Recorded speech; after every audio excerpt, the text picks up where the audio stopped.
Give me big old buckets of butterbeer. Give me big old barrels of butterbeer. Give me the drink I love so dear. And another round for my friend right here of the sweet old butterbeer. Welcome to the Three Broomsticks. We invite you to pull up a chair, grab a butterbeer, and settle in for a hearty discussion about Harry Potter. I'm Sophia Jenkins. I'm Taavi Wickman. And I'm Karoline Oberländer, and it is my great pleasure to introduce our guest for this episode, Ella. Ella, it's so nice to have you on. Tell our listeners a little something about yourself, your Hogwarts house, favorite book, favorite character, and your journey to the Harry Potter books. Yes, absolutely. Thank you so much for having me. I'm so excited. My name is Ella. I am a proud Gryffindor, and my favorite book is Order of the Phoenix.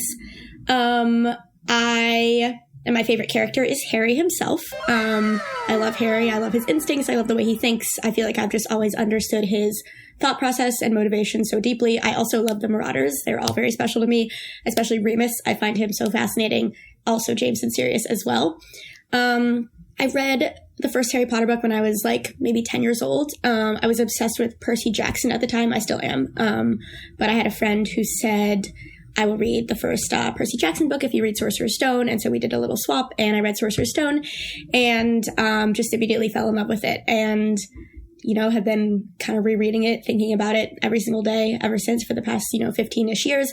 I didn't read it until in like 2010-ish. So all the books were already out. I just got to kind of read them all at once and then, continue doing so over the next 15 years. I can't ever see a world where I'm not, thinking about Harry every day. And I love Order of the Phoenix because I love the Dumbledore's Army storyline. I love the kind of darker, denser tone of it and like the kind of tonal shift. I love the prose of it. Some of my favorite passages in the whole series are in the final few chapters. I'm always just so entranced by the ways that like grief and love are written at the end of that book. I never ever get sick of rereading it.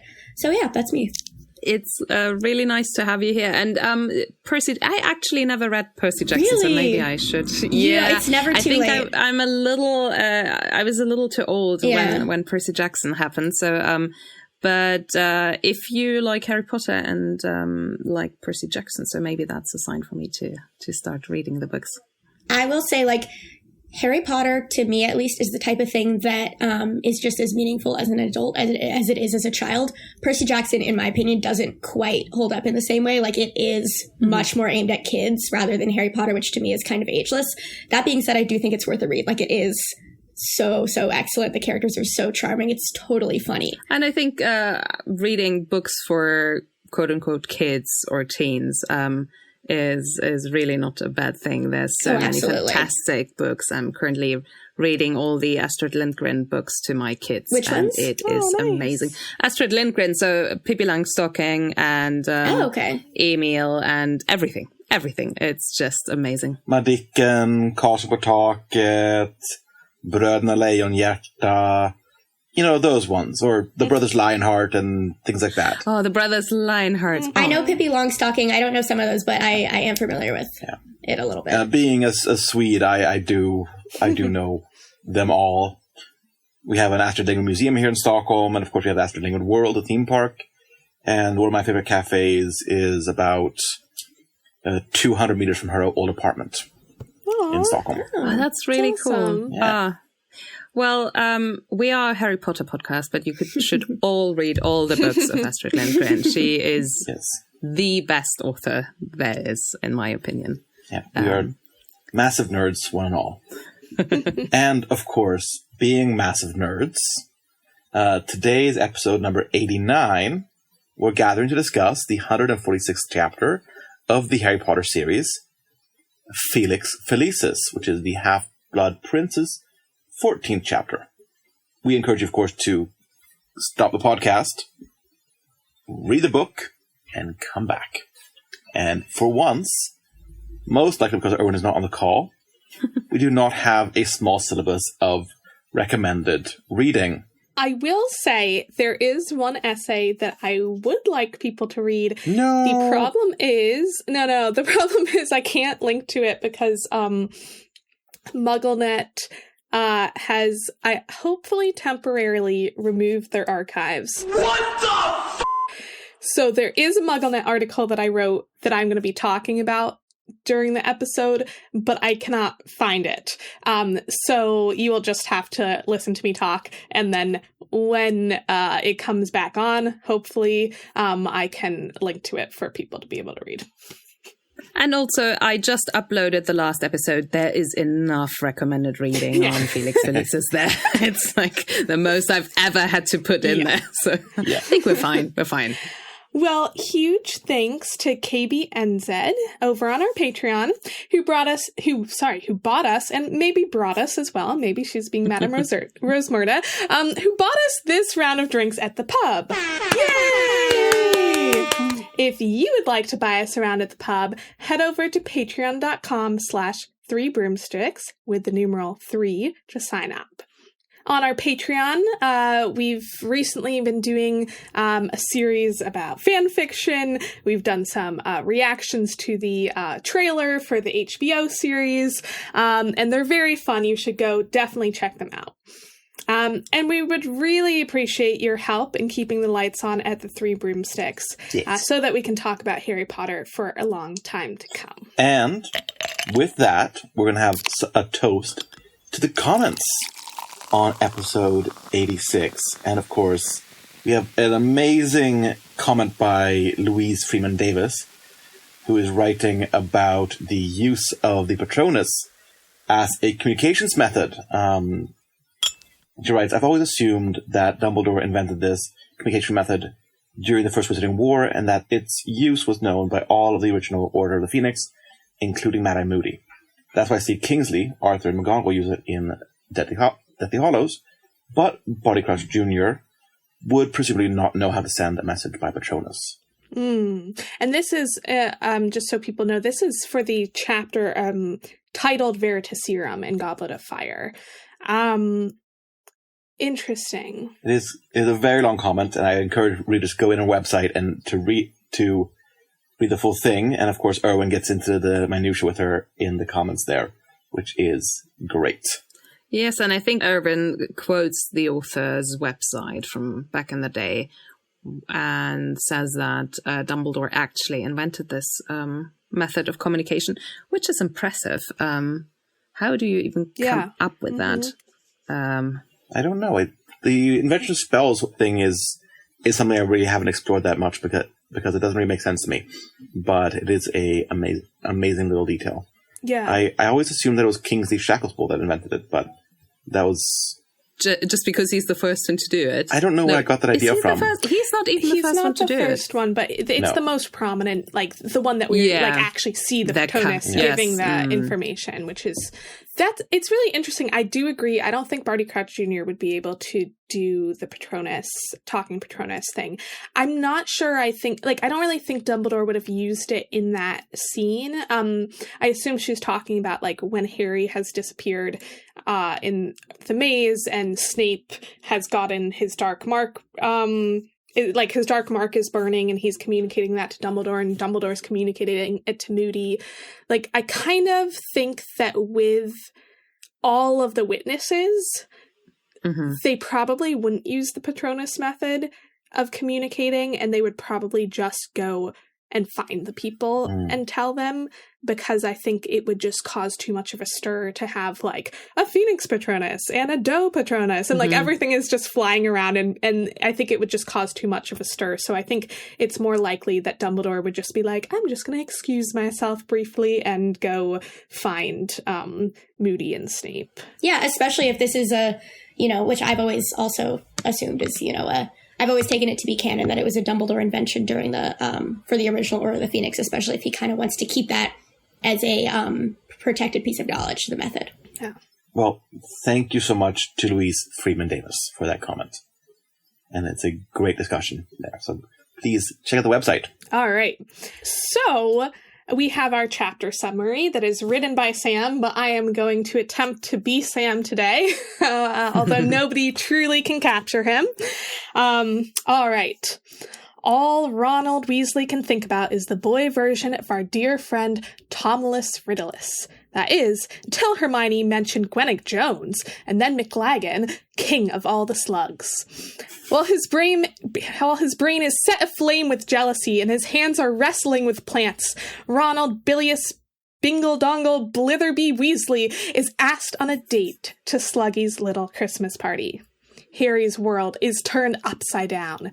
He hexes Hermione, he restrains Ron until he's blue in the face, and then he claims Hermione as his own. Wait a second. That's the next book. Sorry, hold on. Flips pages. Ah, right. This is not a Horcrux scene. By and by, Harry does the only decent thing available and pretends like he isn't listening, as he muses about how life might be difficult if Ron and Hermione split up. Never mind that it's actually way more difficult before they ever actually get together. Harry's love life is in the absolute shitter as he invites the red-hot thought, Ginny. Oh my god. Ginny. Sorry. Sorry. I didn't read this ahead of time. I got surprised. Ginny, for those of you wondering's boyfriend onto the team. Okay, he invites Dean Thomas onto the team. And unfortunately, Dean does quite well as a chaser, while Ron has showed no lasting effects of the confidence demonstrated to all but Hermione and Harry during his last Quidditch game. Thanks, Hagrid. All in all, it's a fine evening of Quidditch before Harry finds his wife having public sex in the... No, wait, it's not sex. It's just kissing. And no, it's not his wife. It's just Ginny, as in his girlfriend. Wait, no, just his friend. Yep, Ginny is just a friend. Like Ron. How sleep-deprived were you, Sam? But all is well that ends well. Well, kind of. Harry's most pressing need becomes beating Slytherin, and so he fakes a scandalous cheating event, making Ron and Hermione believe he, as in Ron, has drunk that fickle friend Felix Felicis. Ron is incredible, Zachariah Smith is a git, Ginny is exceptionally loyal, how is she not a Hufflepuff? And slams into Zachariah Smith. Sorry, Professor, forgot to break. And Gryffindor wins. Ron will be able to ride on this high until he unwraps Hermione for Christmas. Oh no, did someone say Wan Wan? Cue Lavender suction cupping her face to Ron's lips. That was wild. Oh Two chapter summaries are amazing. Okay, deep breaths, everyone. Yes. Woo, that was a wild ride. Yeah, very wild ride. And I must say, like, I did not enjoy reading that chapter very much. But now, after the summary, I'm actually looking forward to that discussion very much. I'm excited to hear why you don't enjoy reading this chapter. This is genuinely one of my favorite chapters in this book. It's such a good chapter, I think. It's so good. I remember the first time I read this chapter, and so I was 9 years old when Half-Blood Prince came out. So I was reading it for the first time.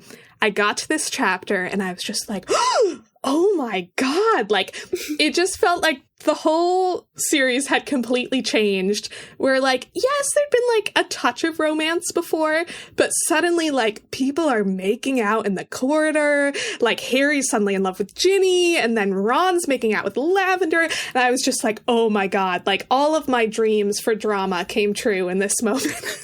I know, I completely agree. I love, like, the whole vibe of this chapter. I love how, like, it's kind of in between two chapters that have significantly darker, like, Voldemort-related themes, and then this one just gets to be teenage feelings and drama and Quidditch and Harry conducting this whole Quidditch plot. And I don't know, I mean, it's, in some ways, it's really a filler chapter, and I personally am, like, a sucker for a Harry Potter filler chapter that doesn't really further, like, the kind of overarching plot, but furthers these little small, like, romance plots. I totally love that stuff. I love seeing them be, like, dumb teenagers. And I think that's kind of the reason why I don't love it as much, because I'm always more there for the plot than the relationship, which doesn't mean, like, the relationships are of course important, but relationship drama is just something I find quite annoying. And I'm currently doing the fan fiction series with Ev on our Patreon channel, and we're reading Draco Malfoy and the Mortifying Ordeal of Falling in Love, and we're both kind of on the same page there. We're always like, yeah, they're getting closer, but what exactly is the plot? Like, where are we going with it? And I think this whole chapter is nothing much happens except for relationship drama. And also, I'm so frustrated with Ron because most of the drama, or all of the drama, is because of Ron. And I like him most of the time.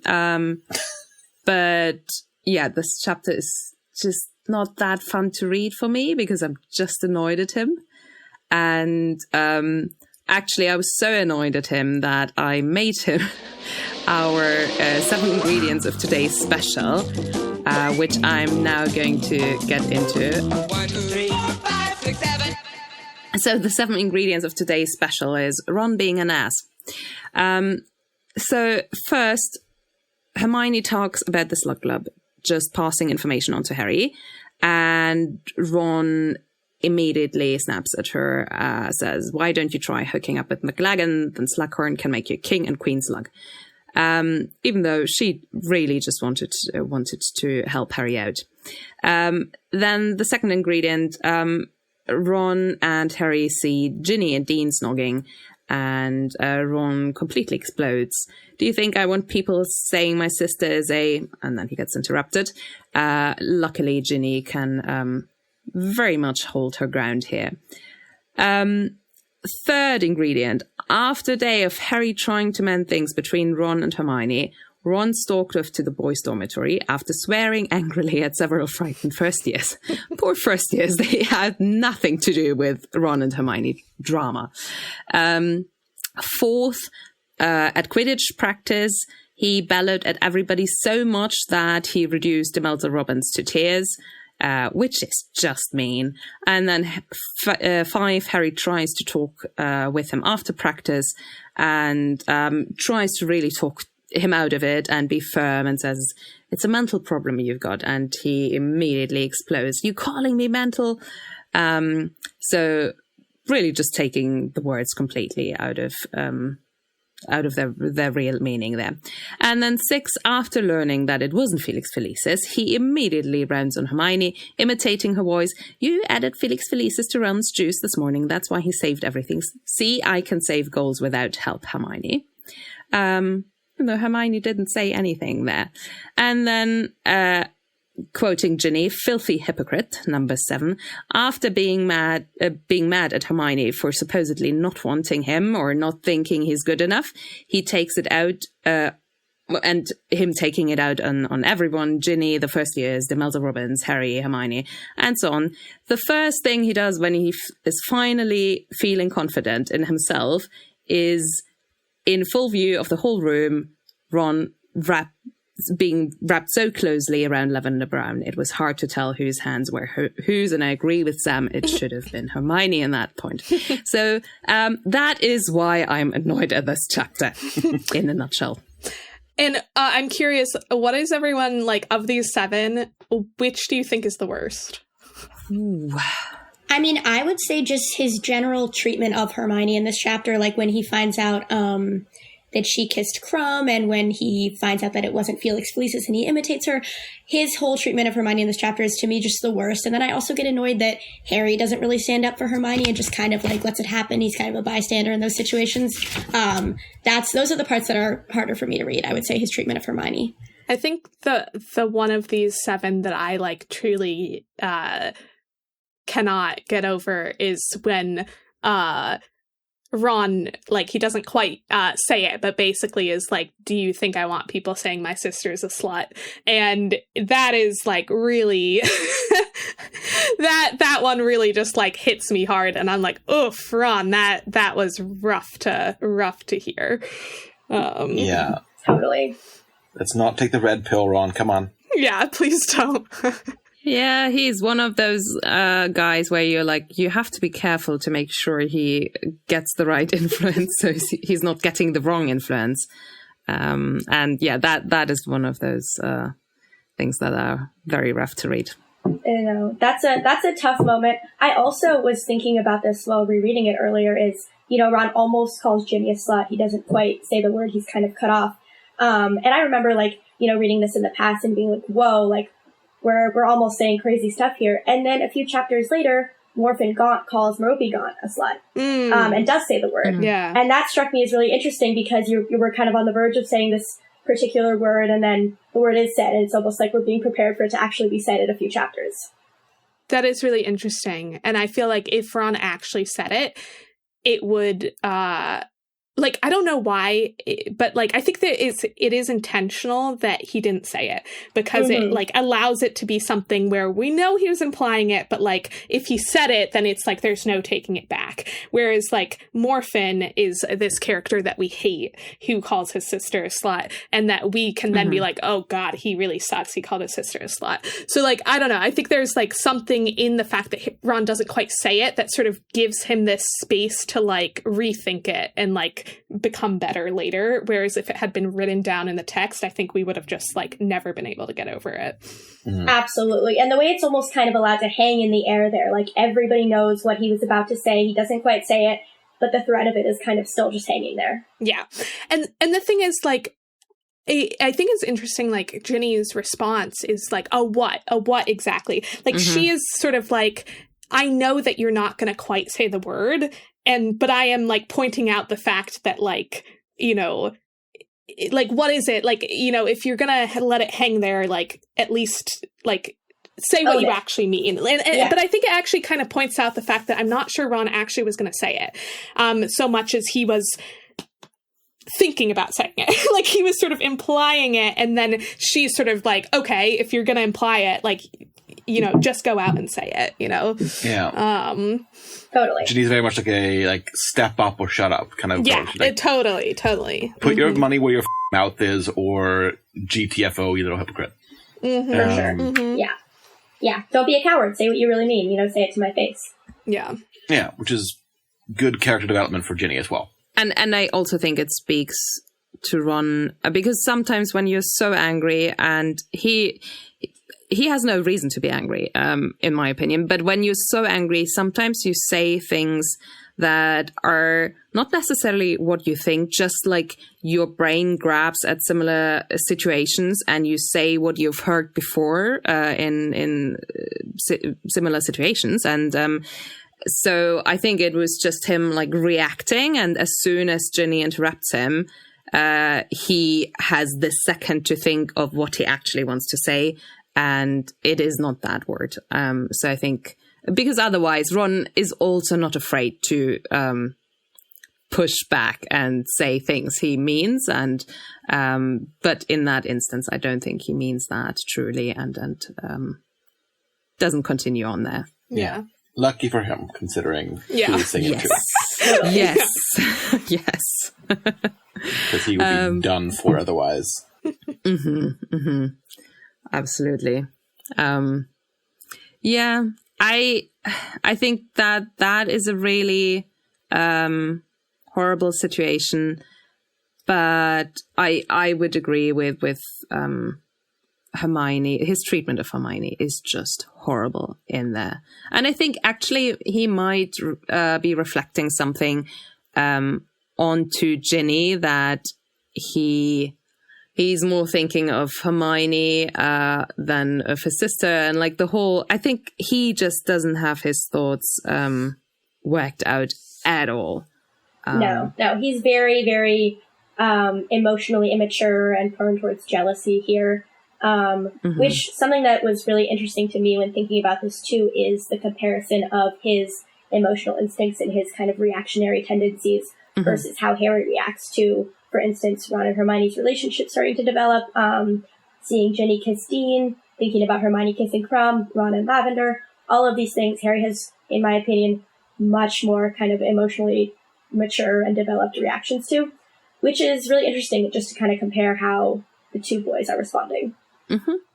And I think, Harry thinks a lot about the potential relationship of Ron and Hermione in that chapter, and how that could change the dynamic of the friend group.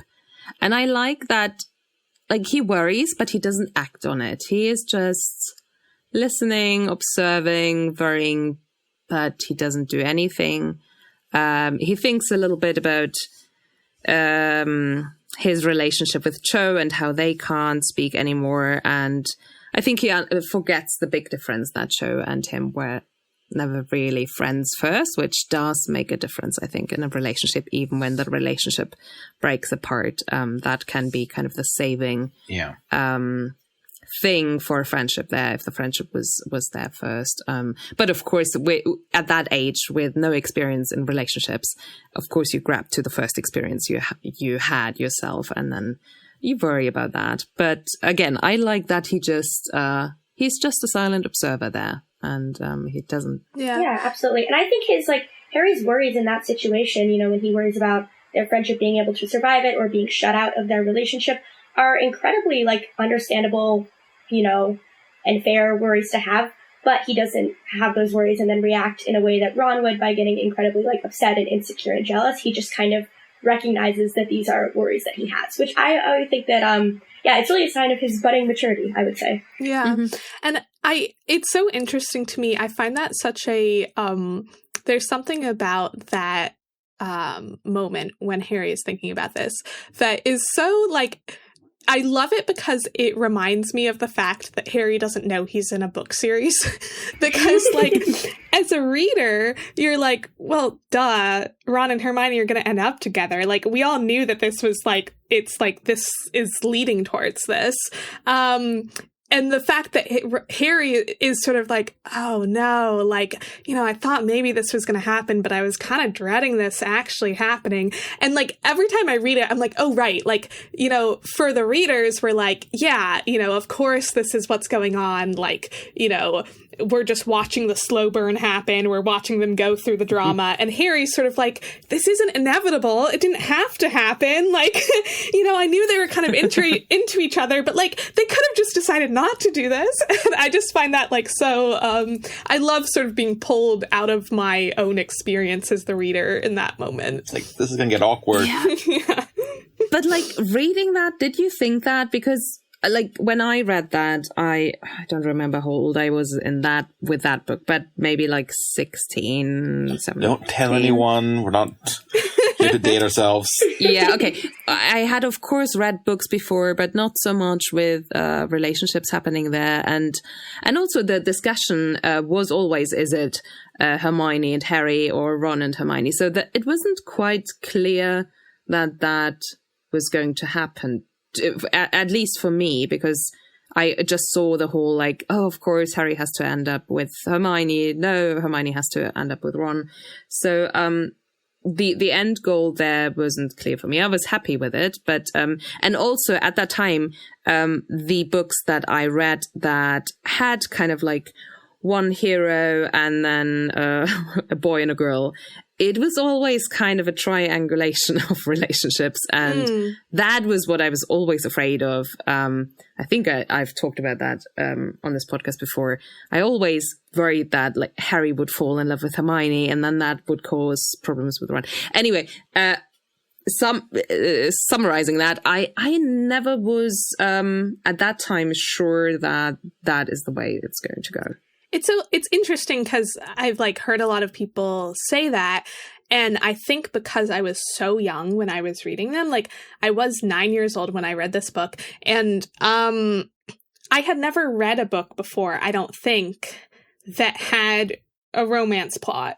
So to me, I wasn't comparing it to other books I had read with similar types of situations and being oh, maybe this will happen. Oh, of course Harry should end up with Hermione because that's the classic trope. I was I had no tropes.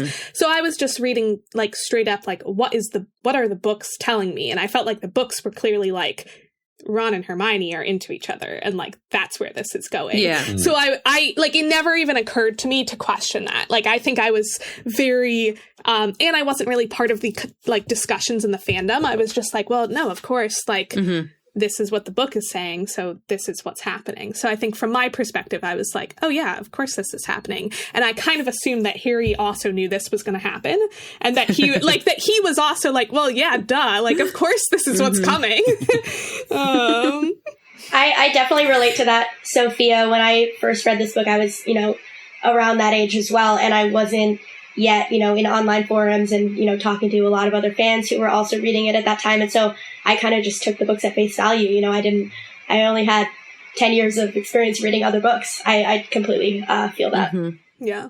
I was never in fandoms, but at that time, that was in newspapers. Like, people talked about that. Like, it was something, like, you would talk about Harry Potter, I don't know, at the dinner table, or like with friends. It was something like you didn't have to belong to an online fandom community. It was literally in the newspaper discussion about who Harry was going to end up with, or like, what is the next title of the book? Is Harry going to survive? Like, things like that made the news, which was very strange. Still is kind of strange. But yeah, I think I also read the books as Ron and Hermione need to end up together, but I just had this constant noise in the background and then fear that might not happen. Yeah. You know, the classic, there's like two main tropes. It's the dead parents and the love triangle. Yeah. And it never even occurred to me that there'd be a love triangle here. Like, I just hadn't had any experience with love triangles. I was just like, well, yeah, of course it's just going to be Ron and Hermione. No, it's interesting.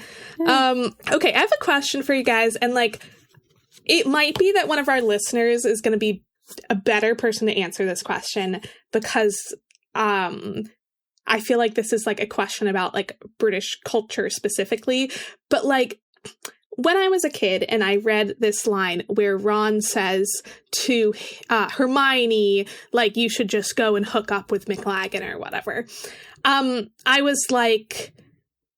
was reading it as just, you know, I was a kid. I was like, okay, you know, he's just saying like, you should go basically like hang out with McLaggen. And then as I got older, I was like, oh, like, at least in American slang, hooking up is, like, something sexual or, like, at least kissing or something like that. And I was like, is Ron actually telling Hermione you should go make out with McLaggen? Or is this in the sort of 90s British slang not actually what he's saying? I'm curious if any of you know the answer. If not, I wonder if any of our listeners know the answer. I'm going to go out on a limb here and say it's either like couple up or like make out, like hook up, snog, kind of situation. Like, go make out with McLaggen. Like, be lovey-dovey couple with him. Not necessarily sex, like, but right. I didn't really think that he meant sex, but like I meant more like that it is something like a physical thing, like making out or whatever. Yeah. To me, that is like fascinating, and it took so many years before I even considered it that way because I was very young reading it. To me, this is like so different than anything we've seen Ron say to Hermione before. Like, this is really interesting that he is saying to her, like, oh, well, you should just go and like make out with McLaggen. Like, that is like I just find that shocking that Ron would say that to Hermione, and I'm wondering if it's shocking to you guys as well, or like where you think that's coming from. That like I cannot imagine even Ron of 5th year saying that to Hermione. Yeah, I completely agree. I also, my interpretation of the word hookup is the same as yours, Sophia, as in nowadays, I would hear hookup and I would think maybe not necessarily sex, but something sexual. And I think growing up, I just interpreted it as like, take him out, take him to the party, whatnot. Which I think is probably still what he meant. I would still kind of go with that as my interpretation of the scene, like couple up, hang out, maybe go on a date with, but I think probably that's how it's meant to be interpreted. That's going to be my guess, though. I can't say I'm terribly familiar with 90s British slang. I think he wants to hook up with Hermione. And McLaggen is his kind of counterpart, especially in Quidditch. And so that's currently his worst fear, because he's not thinking of a Harry Hermione scenario at all right now. Right. Luckily. So I think it's just like saying like the worst that could happen to him, just getting it off his chest kind of way, because for him that would be the worst thing now. Yeah, he's fundamentally, and we see this like throughout the books, he's a fairly insecure person due to his brothers and his relationship with Harry. We see this in the Mirror of Erised. We see this coming again and again and again. And he's insecure. He's like, Hermione doesn't love me. I don't deserve to be on the team. I suck. I have nothing going for me. Yada, yada, yada, yada, yada. Lash out. Yeah. Mm-hmm. I guess it's like just because Ron does not have experience in this area, and because he doesn't even think of Hermione as someone who does either up until later on in this chapter, like, I guess that's partly why it surprises me of like that he doesn't even know that Hermione has kissed Krum. He's never kissed anyone. Like, so to me, it sort of surprises me that he would even put that out there, that he would even like, I don't know, like that he would be considering that so much as an option, because I feel like he is sort of acting in this chapter like, what? Like, Ginny's kissing her boyfriend? Like, what? Like, it seems like this is something he doesn't even, like, think about as something that people might do. Or, like, just hasn't really been confronted with it. Like, I think I'd feel different if he had already known at that point that Hermione had kissed Krum, or if, like, it was more established that this was something that all of them had experience with or whatever. Which makes me wonder if, like, he means more just the sort of, like, going on a date with or whatever, or just, like, coupling up. I don't know. I just think it's really interesting, and I'd be curious to hear from listeners if how they have interpreted that line. Yeah, I would also add on to that with what you said about Ron's kind of general reaction to the kissing. It also made me think of Ron's reaction when he finds out Harry kissed Cho the year before. Hermione has a very kind of calm and collected reaction, and Ron, like, he gives a great shout of laughter, and he kind of, he's rolling around. He has a very kind of immature reaction to it. Which then, compared to at the end of this chapter, Harry seeing Lavender and Ron kissing, he kind of just, moves on with his life. Ron very much, like, all throughout has these, like, notable, big, maybe, like, jealous or uncomfortable reactions to kissing or anything of that sort. Yeah. And I don't even know if, like, with Cho, like, I don't even think it's so much jealousy as just, like, there is that immaturity of him being like, oh my god, like, giggle, somebody kissed, like, this is so, like, oh my god, this is happening. It is really notable, sort of his reaction to that. Yeah, and I think there's an element of jealousy just in the sense that, like, his best friend is Harry Potter, who gets everything, and he has his first kiss, and, Ron's maybe nowhere near that point in his own mind. And so I think there's an element of jealousy and also just an element of, like, discomfort with the whole concept. Which Harry's a little bit uncomfortable with the concept, too. He's insecure that, he's a bad kisser and, all of the, typical teenage things. But, yeah, Ron kind of has a whole different level of reaction to that. Yeah. I'm curious, so there's also this part where Hermione says that she was considering bringing Ron to the party. And like, this I always find a really interesting part where, like, Ron immediately reads this as romantic.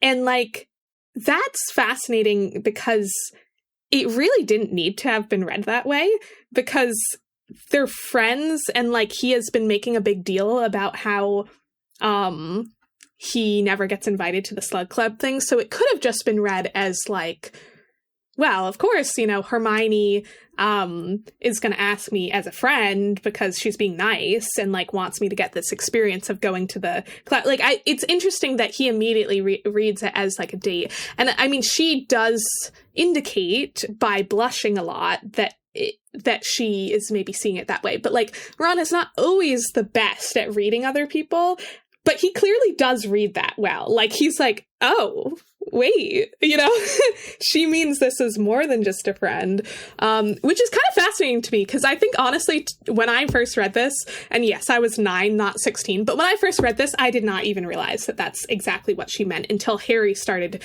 being like, oh, this is interesting. But, like, I didn't think it was, like, obvious from the fact that she was like, yeah, he's having a Christmas party.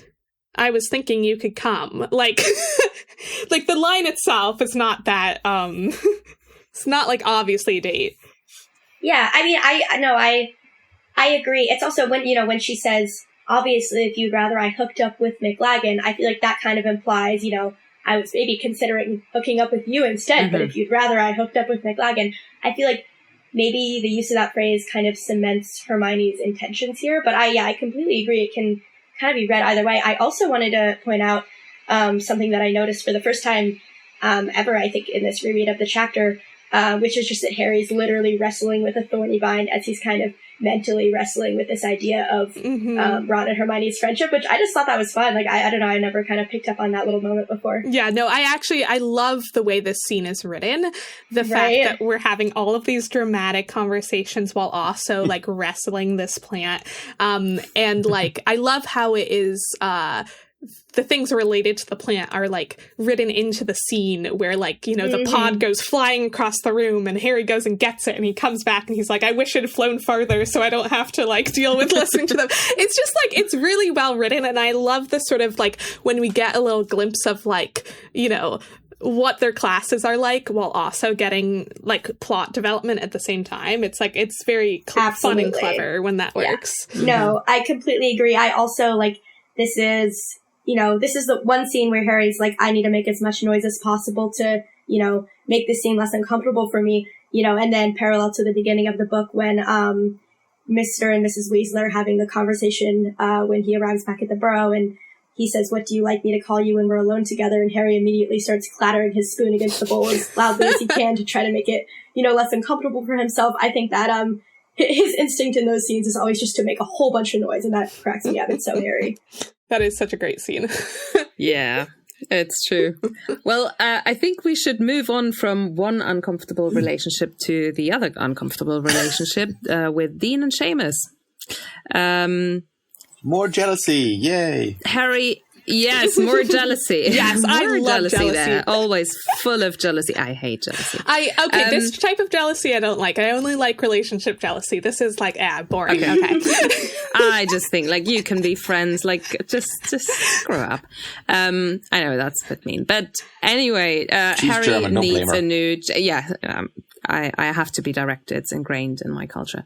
Harry needs a new chaser, and he picks Dean because Dean outflew Seamus at the tryouts, and Harry doesn't want to do another tryout experience here.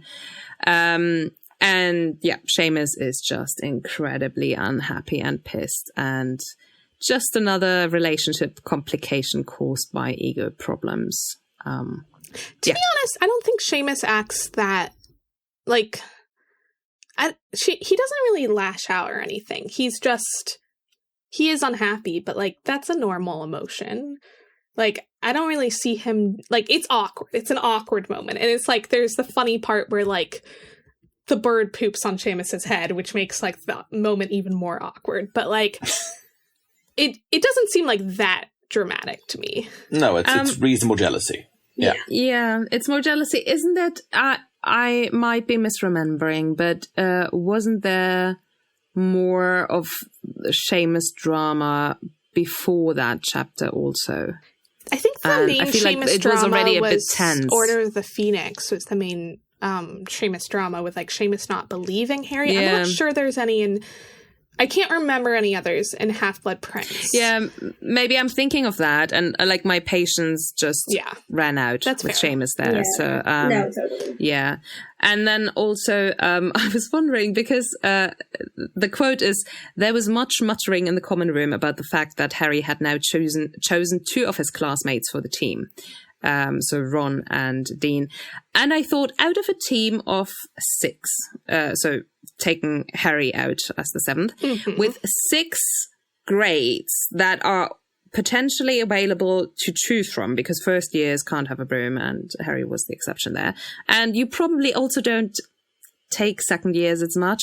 Like, it's not, like, 2 people is not a lot. Right. I don't know why that is a problem. And also, no, it's not. I think your point of, like,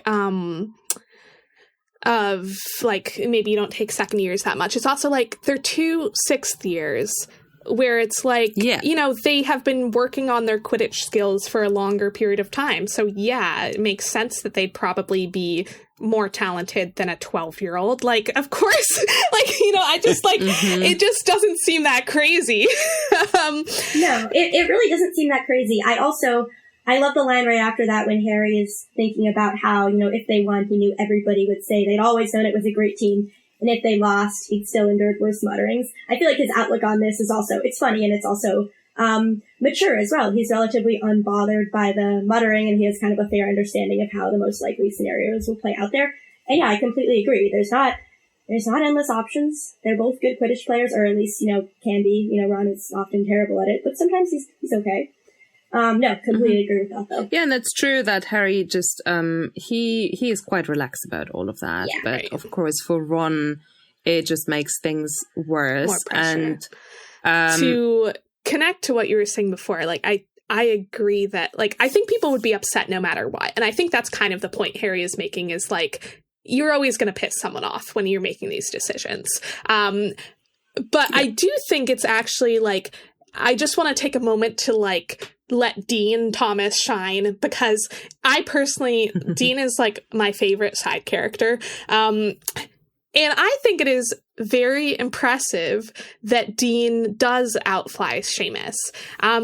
Because this is something I've been thinking about, is like, okay, in what ways does being a Muggle-born make your life at Hogwarts harder, or make certain things harder? And I think Quidditch is one of the big areas where, like, it is a big disadvantage to have grown up with Muggle parents, where, like, yeah, this is like the only sporting team, the only sport you can try out for. And if you want to play a sport, like, you know, you could have grown up your whole life being very athletic, loving sports. You come to Hogwarts and you don't know this one sport, and then you never end up on the team. So, you know, Seamus, we know from the very beginning, like, he was always talking about, like, flying around the countryside as a kid or whatever.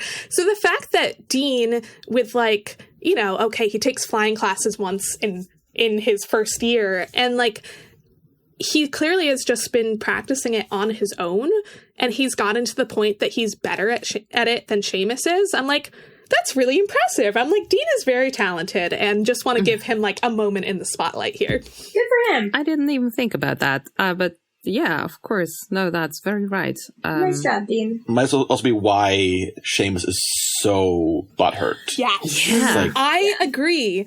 If we kind of connect it to, like, to the sort of Ron Ginny situation, I think in both of these situations, like, there's a specific type of pain that comes from, like, someone who shouldn't really be better at something than you are being better at something than you are. Of, like, Seamus, you know, has always thought that he is the one who, like, he's grown up his whole life flying, and his best friend ends up being better than him. Like, that's just embarrassing. Yeah. And for Ron, it's like, this is his younger sister. He's supposed to have more experience than his younger sister, and she has had 2 boyfriends already, you know, like, this is, like, so embarrassing because of that. And I think that, like, this chapter is kind of wrestling with, like, a specific type of embarrassment that comes from, like, someone who maybe shouldn't have more experience at something than you do being better at it than you are.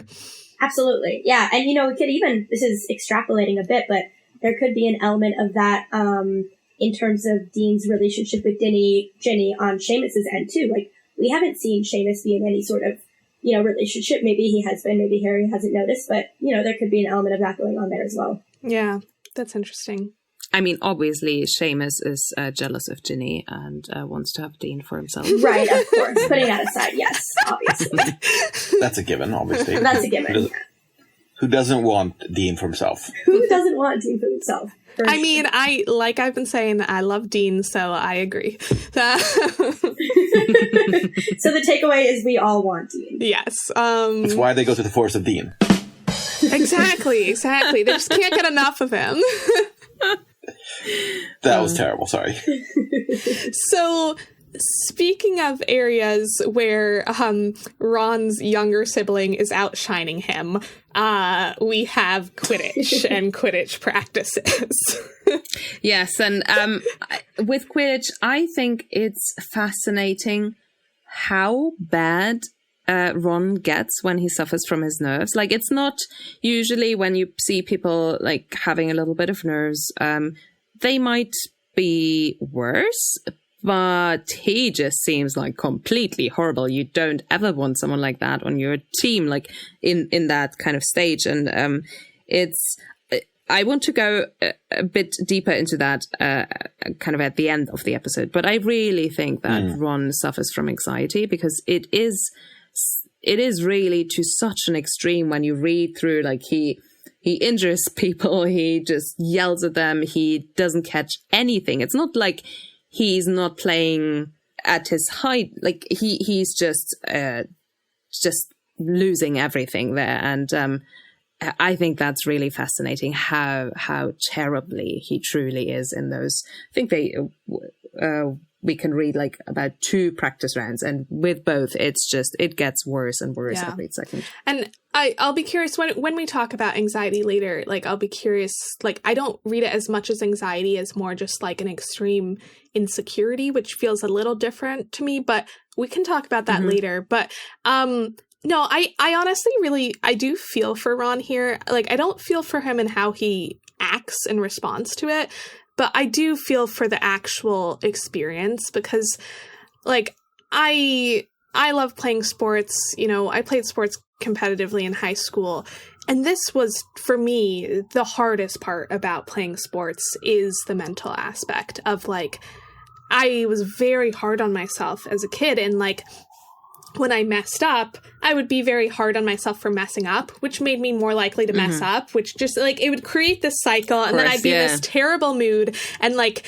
being in a terrible mood meant that I played terribly, and then I would feel terrible about myself, and then I would just, like, it truly, like, I did have, like, certain games and practices where I was just utterly miserable, and just did not know how to snap myself out of it. And I think that I can really feel for that with Ron. It is a really horrible experience. And I don't know. Yeah, I think that there can be just like, if you are in the habit of being insecure or being hard on yourself, like this sort of thing just, and the stakes feel very high and everyone's counting on you. And like, it really can get you into a mental spiral. So I do really feel for Ron in this chapter.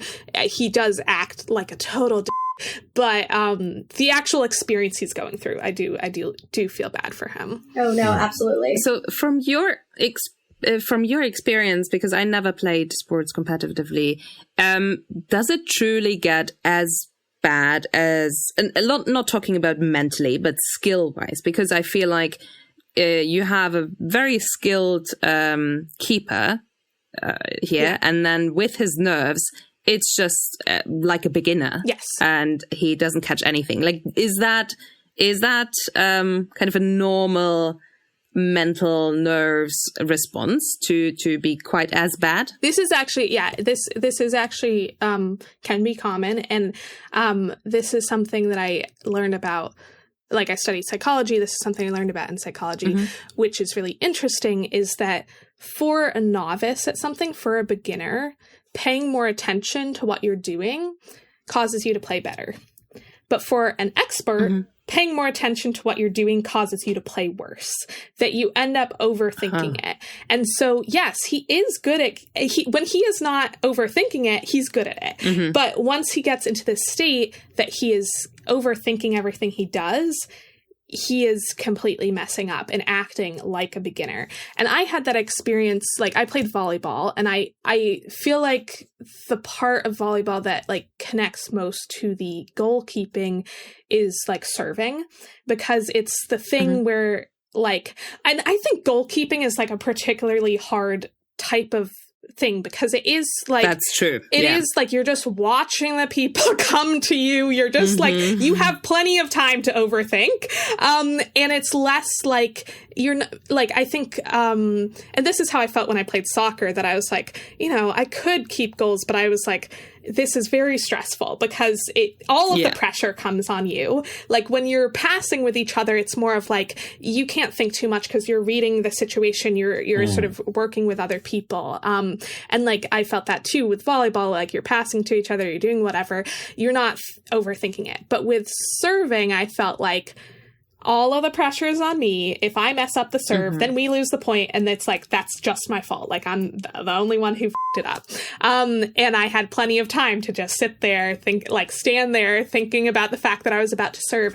And yes, I would do the most, like, I would forget how to serve properly. Like, I would just do things that were just totally didn't make any sense and made it look like I'd never served before in my life. It is actually very, you can really get into that state. And it's very hard to get out of. Yeah. Yeah. That's very interesting. I want to second that. I also played sports growing up. I specifically did cross country and track my whole life. And I definitely, this was not something that I ever experienced to the degree that Ron does, but I would have teammates who would vomit in days leading up to races because they were so incredibly nervous about how they were going to perform. And for some people, those nerves actually prompted them to, do well, usually in races, because the pressure they put on themselves was a motivator. And for other people, it caused them to just do so horribly. They would just feel terrible the whole time. So I think it's like such an individual thing too. Like you can never kind of be sure how those nerves are going to affect you until you're in that situation.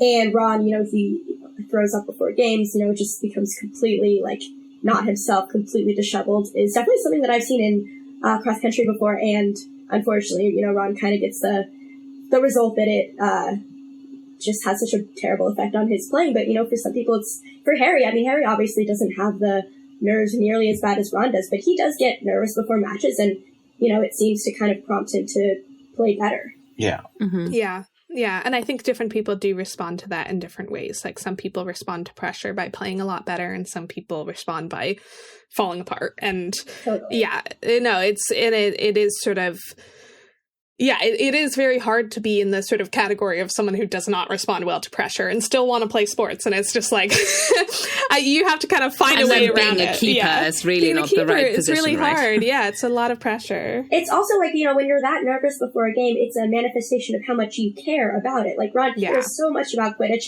He cares about performing well, living up to his family name.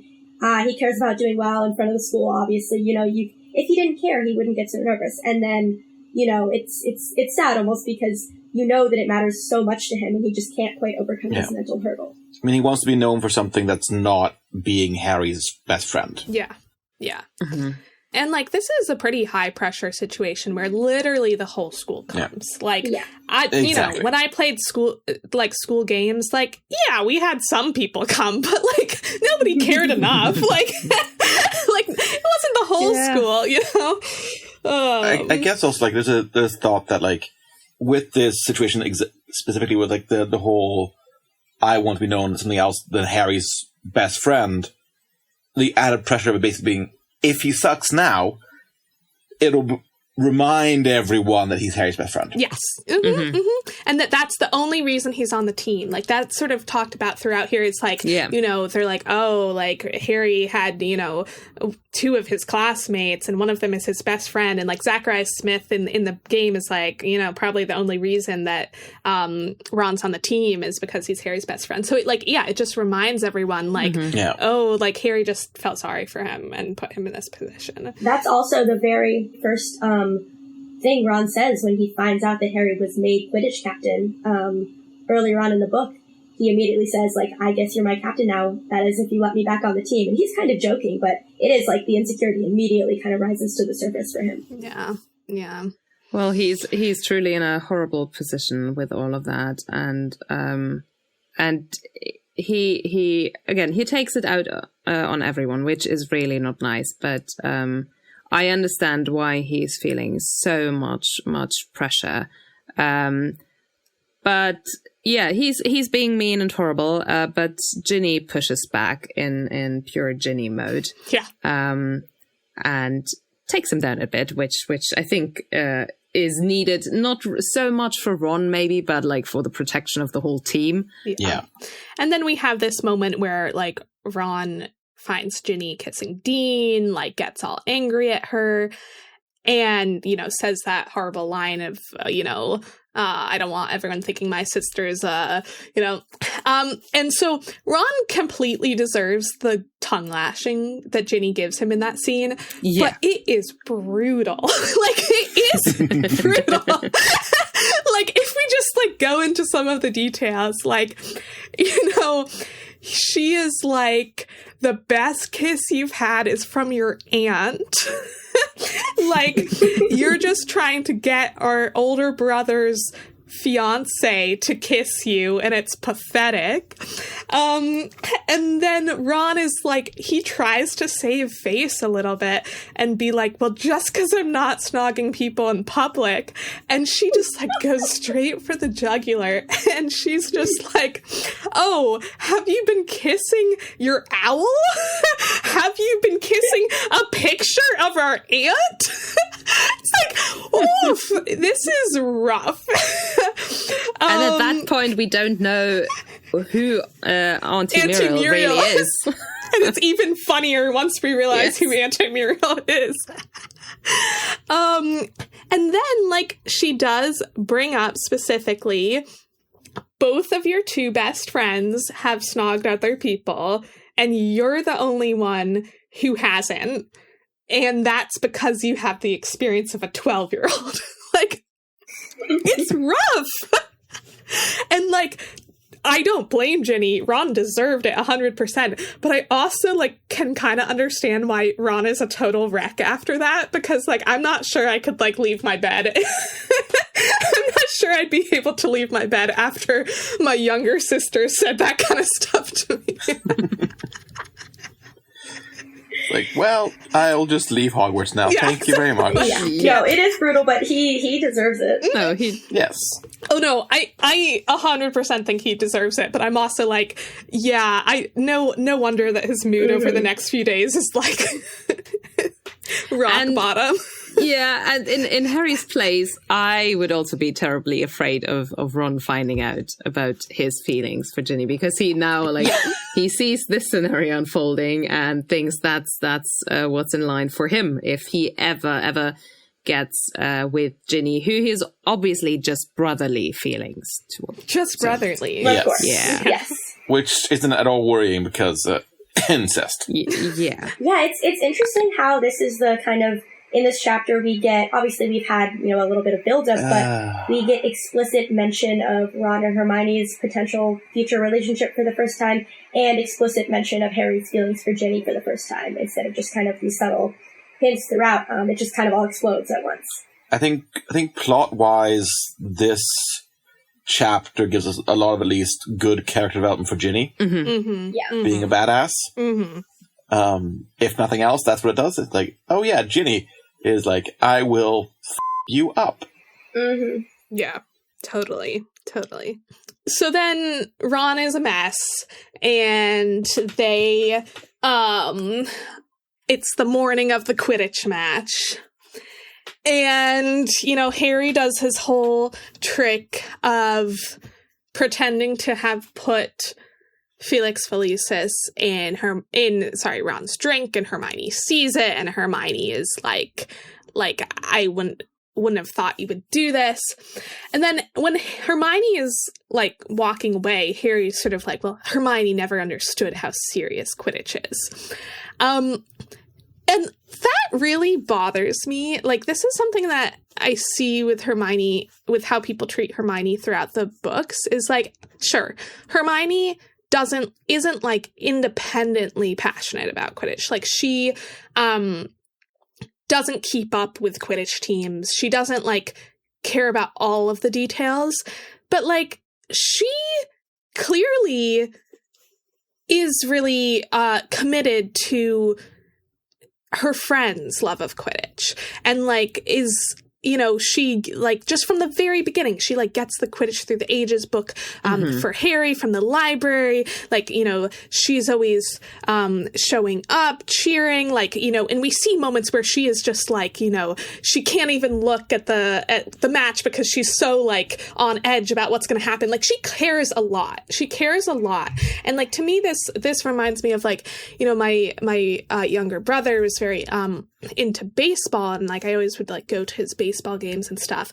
And, like, I'm not someone who, like, watches baseball on my own. I don't care about baseball teams. But, like, I know all of the rules. I love watching my brother play baseball. When I'm watching my brother play baseball, like, I'm in it. Like, I am, like, passionate. And I feel like that sometimes it can also be, like, a gendered thing where it's like, well, all of the mothers and sisters and whoever who come and watch people play baseball and are, like, super passionate about watching people they know play baseball, those aren't real baseball fans. Like, the baseball fans are the people who care about the professional teams.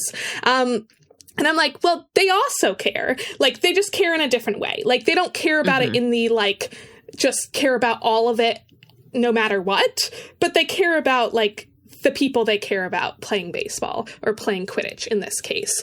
So I feel like there's this sort of, like, well, Hermione, she's not an actual Quidditch fan. She doesn't actually care about Quidditch, even though she cares deeply about the people who she cares about playing it.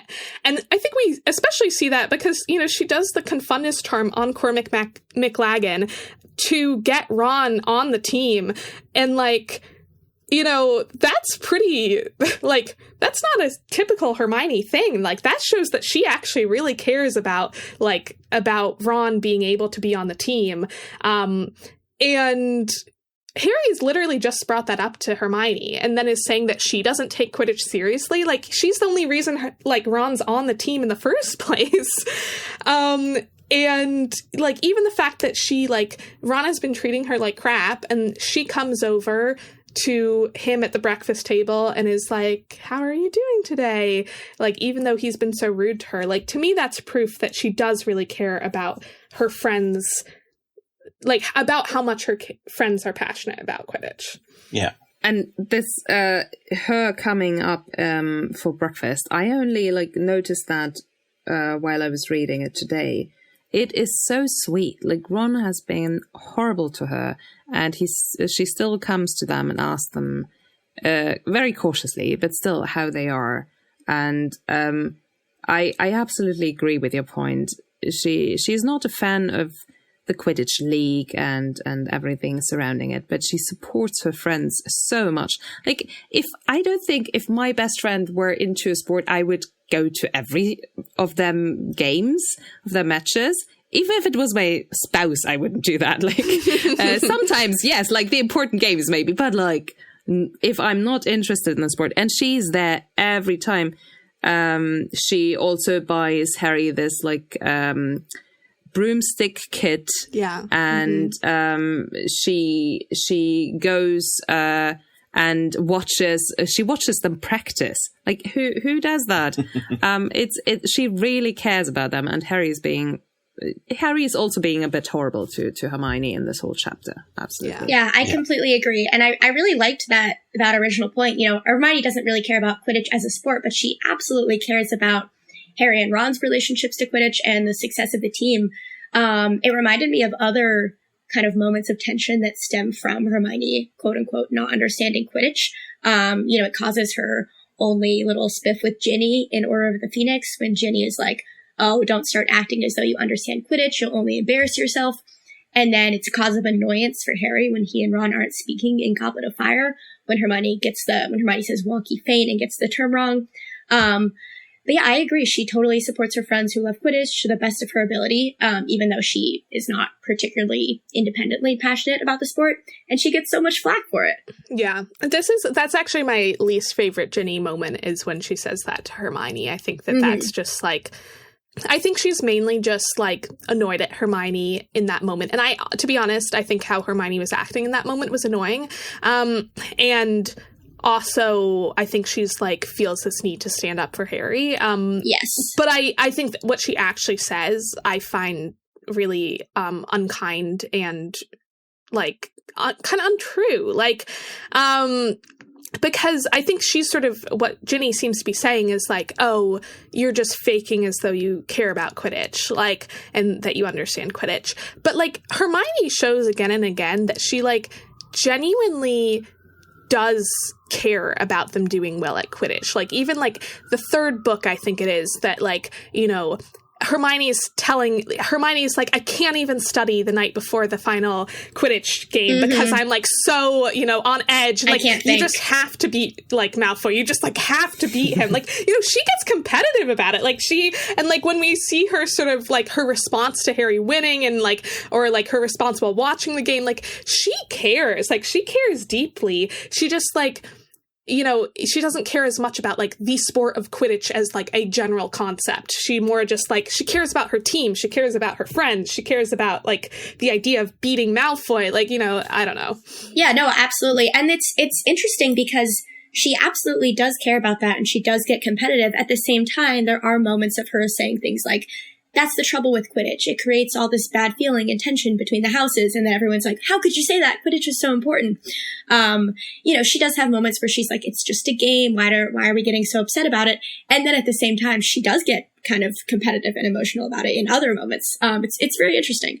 I think she like, is because she doesn't care as much about it as a game. Yeah. She's able to have like more distance where she's like, okay, like, yes, I do, like, I am passionate and care, but, like, also at the end of the day, this is not that important, you know? And the rest of them are like, what? Yeah. What do you mean it's not that important? Yeah. Oh, 100%. And if Harry and Ron were incredibly... Right, and if Harry and Ron were incredibly passionate about, like, gobstones or something different, she could probably just kind of shift that passion right over because she's not really attached to the sport itself. But 100% agree that she is there for them as a supporter.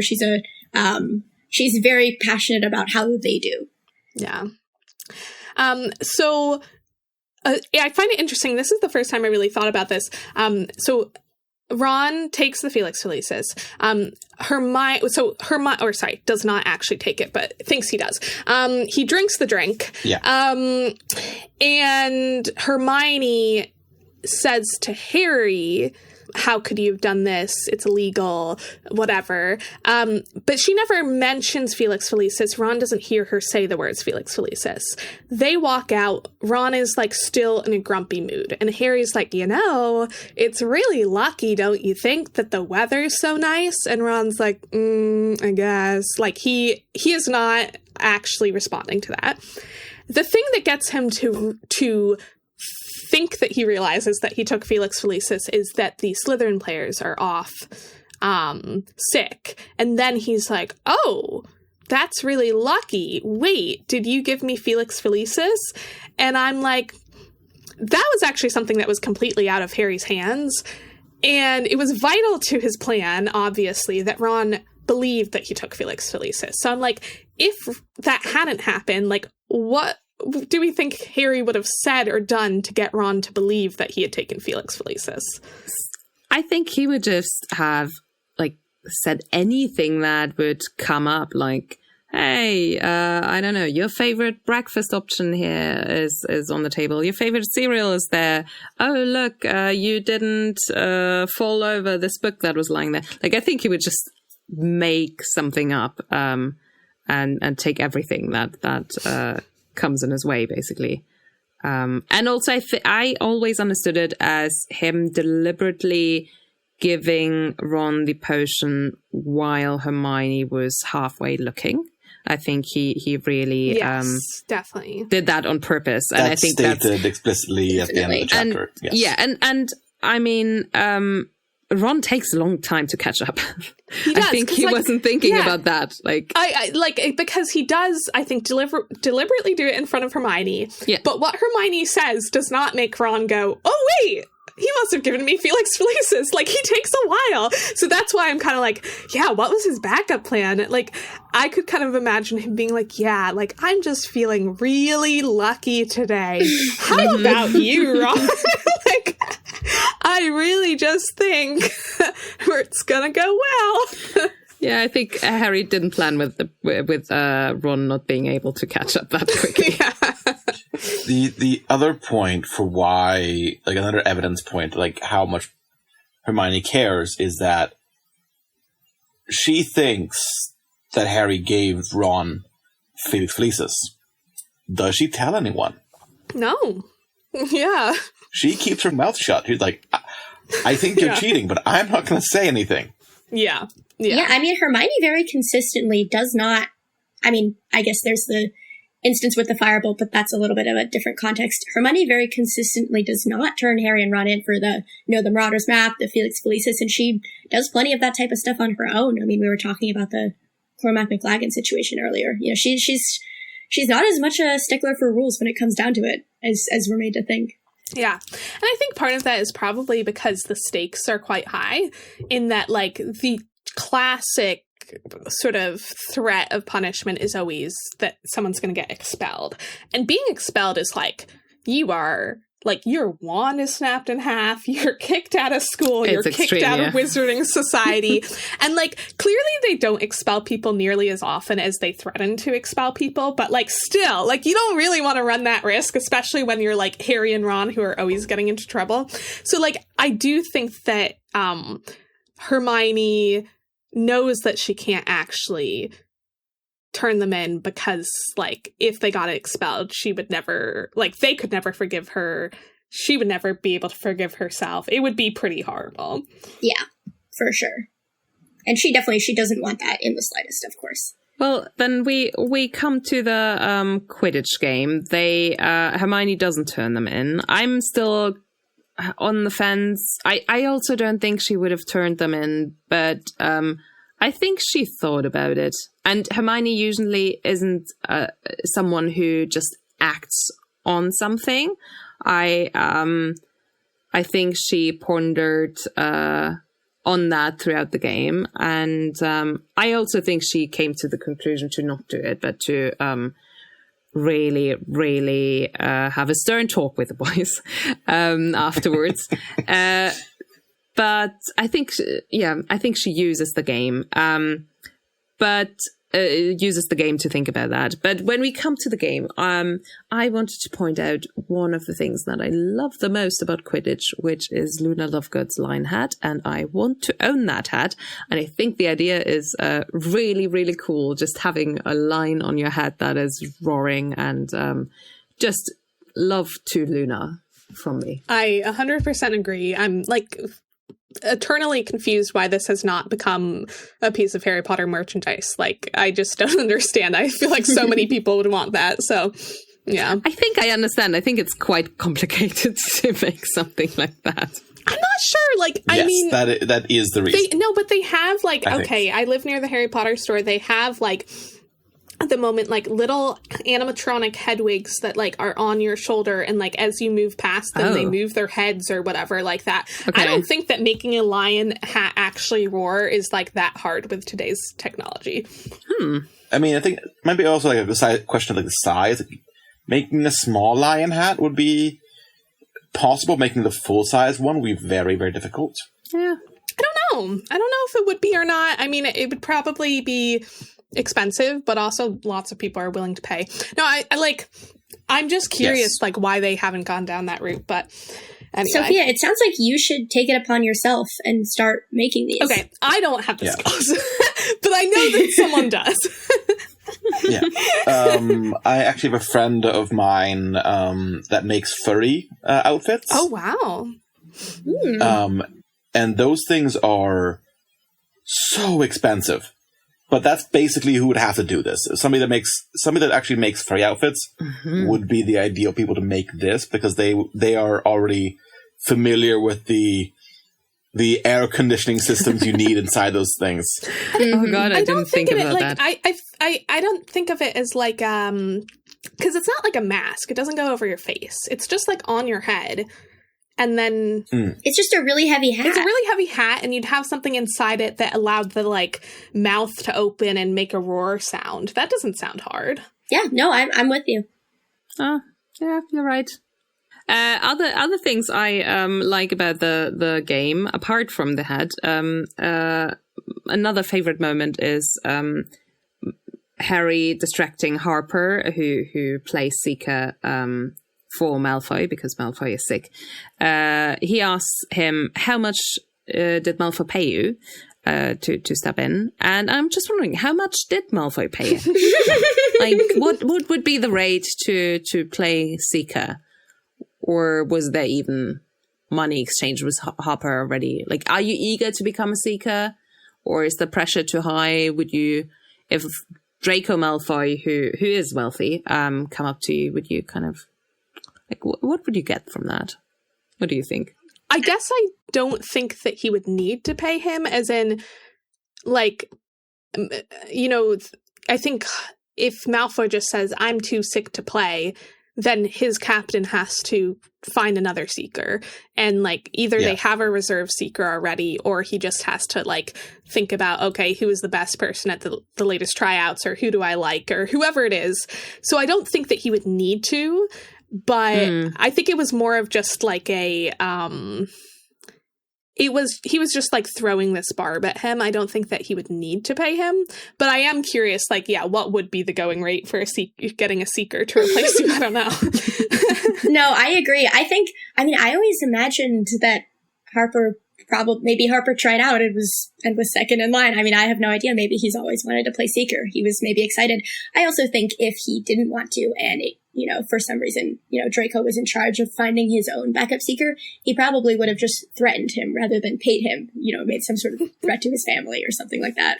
To be honest, like, I could imagine there being an economy that goes the other way, where, like, there are only 7 people who get to play on the Quidditch team. Like, Malfoy has taken that spot since his second year. Like, somebody being like, hey, how much could I pay you to get one game in? Like, totally. Yes, absolutely. Think about Harry. Yeah, no, Harry has just, like, destroyed anyone else's chances. The one time that he couldn't, like, play in a game in his first year, and they're just like, whoops, we have no reserve Seeker. Guess we don't have a Seeker. It's like, really? There's nobody who would play? I mean, that's also, like, Harry, that's big shoes to fill. Like, you're Harry Potter's reserve Seeker. Yeah. He's so good. Yeah. I mean, Ginny takes over. Harry is afraid that Ginny wants to continue because she's quite good. And so, of course, but before we kind of have her, before we have her emerge, it's a tough shoes to fill. Yeah, that's true. But talking about Ginny being awesome, another favorite moment of mine is when the game is over. I don't think the game itself is that interesting, apart from Ron, of course, being awesome. Because he thinks he drank the potion. Is the commentary is again horrible. I forgot his name. Zachariah Smith. It was not Cormac McLagan. It was Zachariah Smith. He is horrible throughout the whole game. And Ginny just flies into him, crashes into him, and turns to McGonagall and says, "Forgot to break. Sorry, Professor." Just perfect Ginny moment. Yeah. Iconic. And then we're after the game, and Hermione comes in, and she, is very upset about I'm just thinking, like, oh my God, Hermione, that whole game must have been miserable. Like, I feel bad for her. She says that, like, everything went right, like, all the Slytherin players were missing, that Ron saved all the goals, and Harry was like, well, Ron did it on his own because he didn't take Felix Felicis. And Ron, despite, like, a moment ago having been agreeing with Harry and Hermione, or agreeing with Hermione basically that must be why he saved the goals, is like, you see, I can save goals on my own, and, like, stomps off. And Hermione's like, I just don't know what I've done to offend Ron lately. And then we have this line where it says, Harry did not see how he could possibly explain to Hermione that what she had done to offend Ron was kiss Viktor Krum, not when the offense had occurred so long ago. And I think this is really interesting because I'm like, Harry, like, obviously Hermione would be much happier if she knew that that's why Ron's upset with her. Like, because that would be proof that he cares. Like, if Harry had said that to Hermione, she would have been like, oh, okay, so Ron actually is into me. Like, you know, I was worried that maybe he wasn't, but like, clearly he is actually into me, and he's upset. He's like upset that, he's like jealous or whatever about Viktor Krum. And I feel like Hermione actually would prefer to hear that than to just think that Ron is snapping at her for like no reason whatsoever. And I'm wondering, like, do you think there's any world in which Harry would have told Hermione this? Like, this is sort of if Ron hadn't just like immediately gone off and made out with Lavender. Like, do you think there's any world where he actually would have said like, yeah, this is why he's so mad at you? I don't think so, to be honest. I think Harry's just, his instinct is kind of always, or his instinct is never to reveal anything about Ron or throw Ron under the bus in any way. He doesn't really think it through, you know, in the way, obviously, that you're doing right now. He views himself as kind of, and I think he doesn't want to be, he doesn't want to be caught up in the drama. And he also, I think, is typically always going to side with Ron if it comes down to it.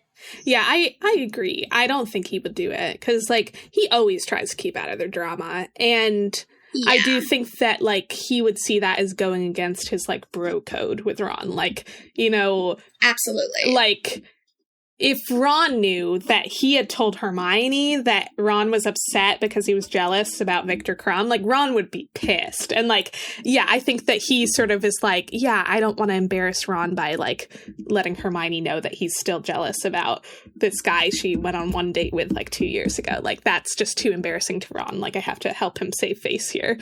Yeah, and Harry very much, like, Harry has very, you know, active instincts in other situations. But when it comes to like teenage relationships and drama, I think he actually ends up being a lot more passive. He has a lot more internal reactions than external.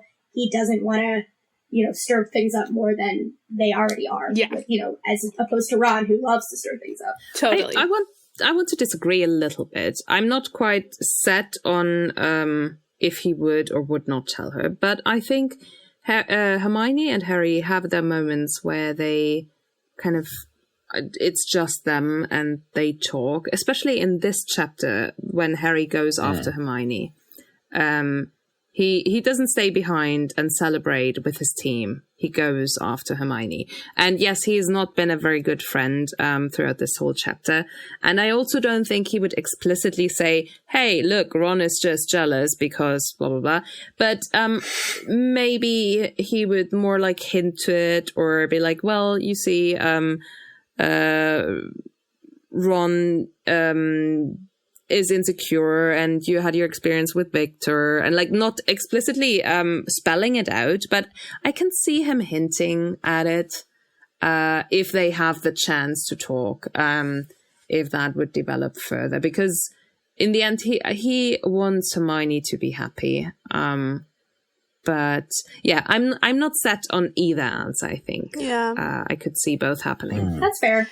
Yeah, I guess I, like, because we do, like, he does have the chance sort of, like, you know, and it's more complicated because Ron does go and just make out with Lavender. Mm-hmm. But, like, he does, he does have the, I mean, that does make it more complicated. But I do think that, like, when I see Harry, like, going after Hermione, like, it's clear, like, I think he even says, like, he didn't really know what to say. He's, like, not going with a plan. Like, he's going to be supportive, but I think that he often is, like, I don't know what I actually should be saying in this situation, so best not to say anything at all. Like, I feel like that's often his kind of go-to. Totally. And, like, I think he cares about being supportive, but he'll go and he'll be there with them. He will let them talk about whatever. Like, that's sort of what we see in the next, like, chapter or two when they're mad at each other. Like, he'll let them say whatever they want, and he'll listen, but he's not gonna, like, respond, really.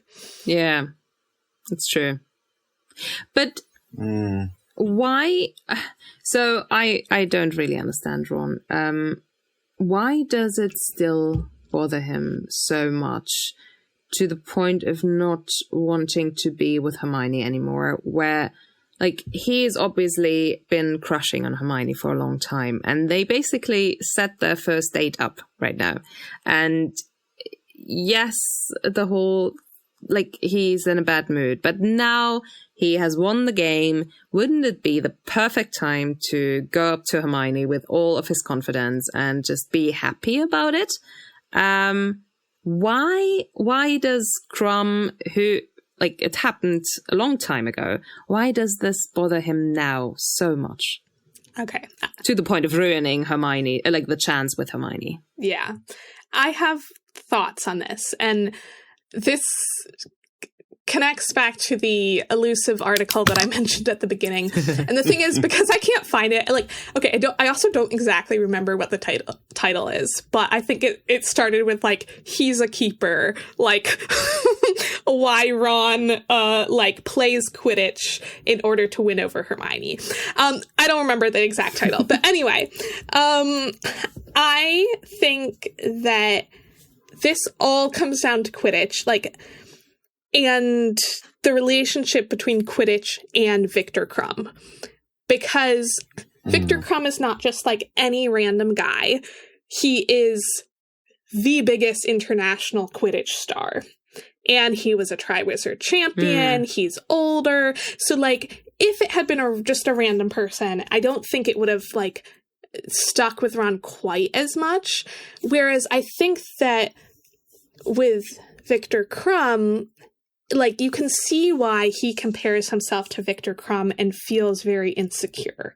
And I think the things he's feeling insecure about are, like, ironically things he cares about more than Hermione cares about. But I think, honestly, that's pretty common. Where he's like, well, of course, you know, Hermione is probably into him because he's such a good Quidditch player. And he's, like, you know, this Triwizard champion and whatever.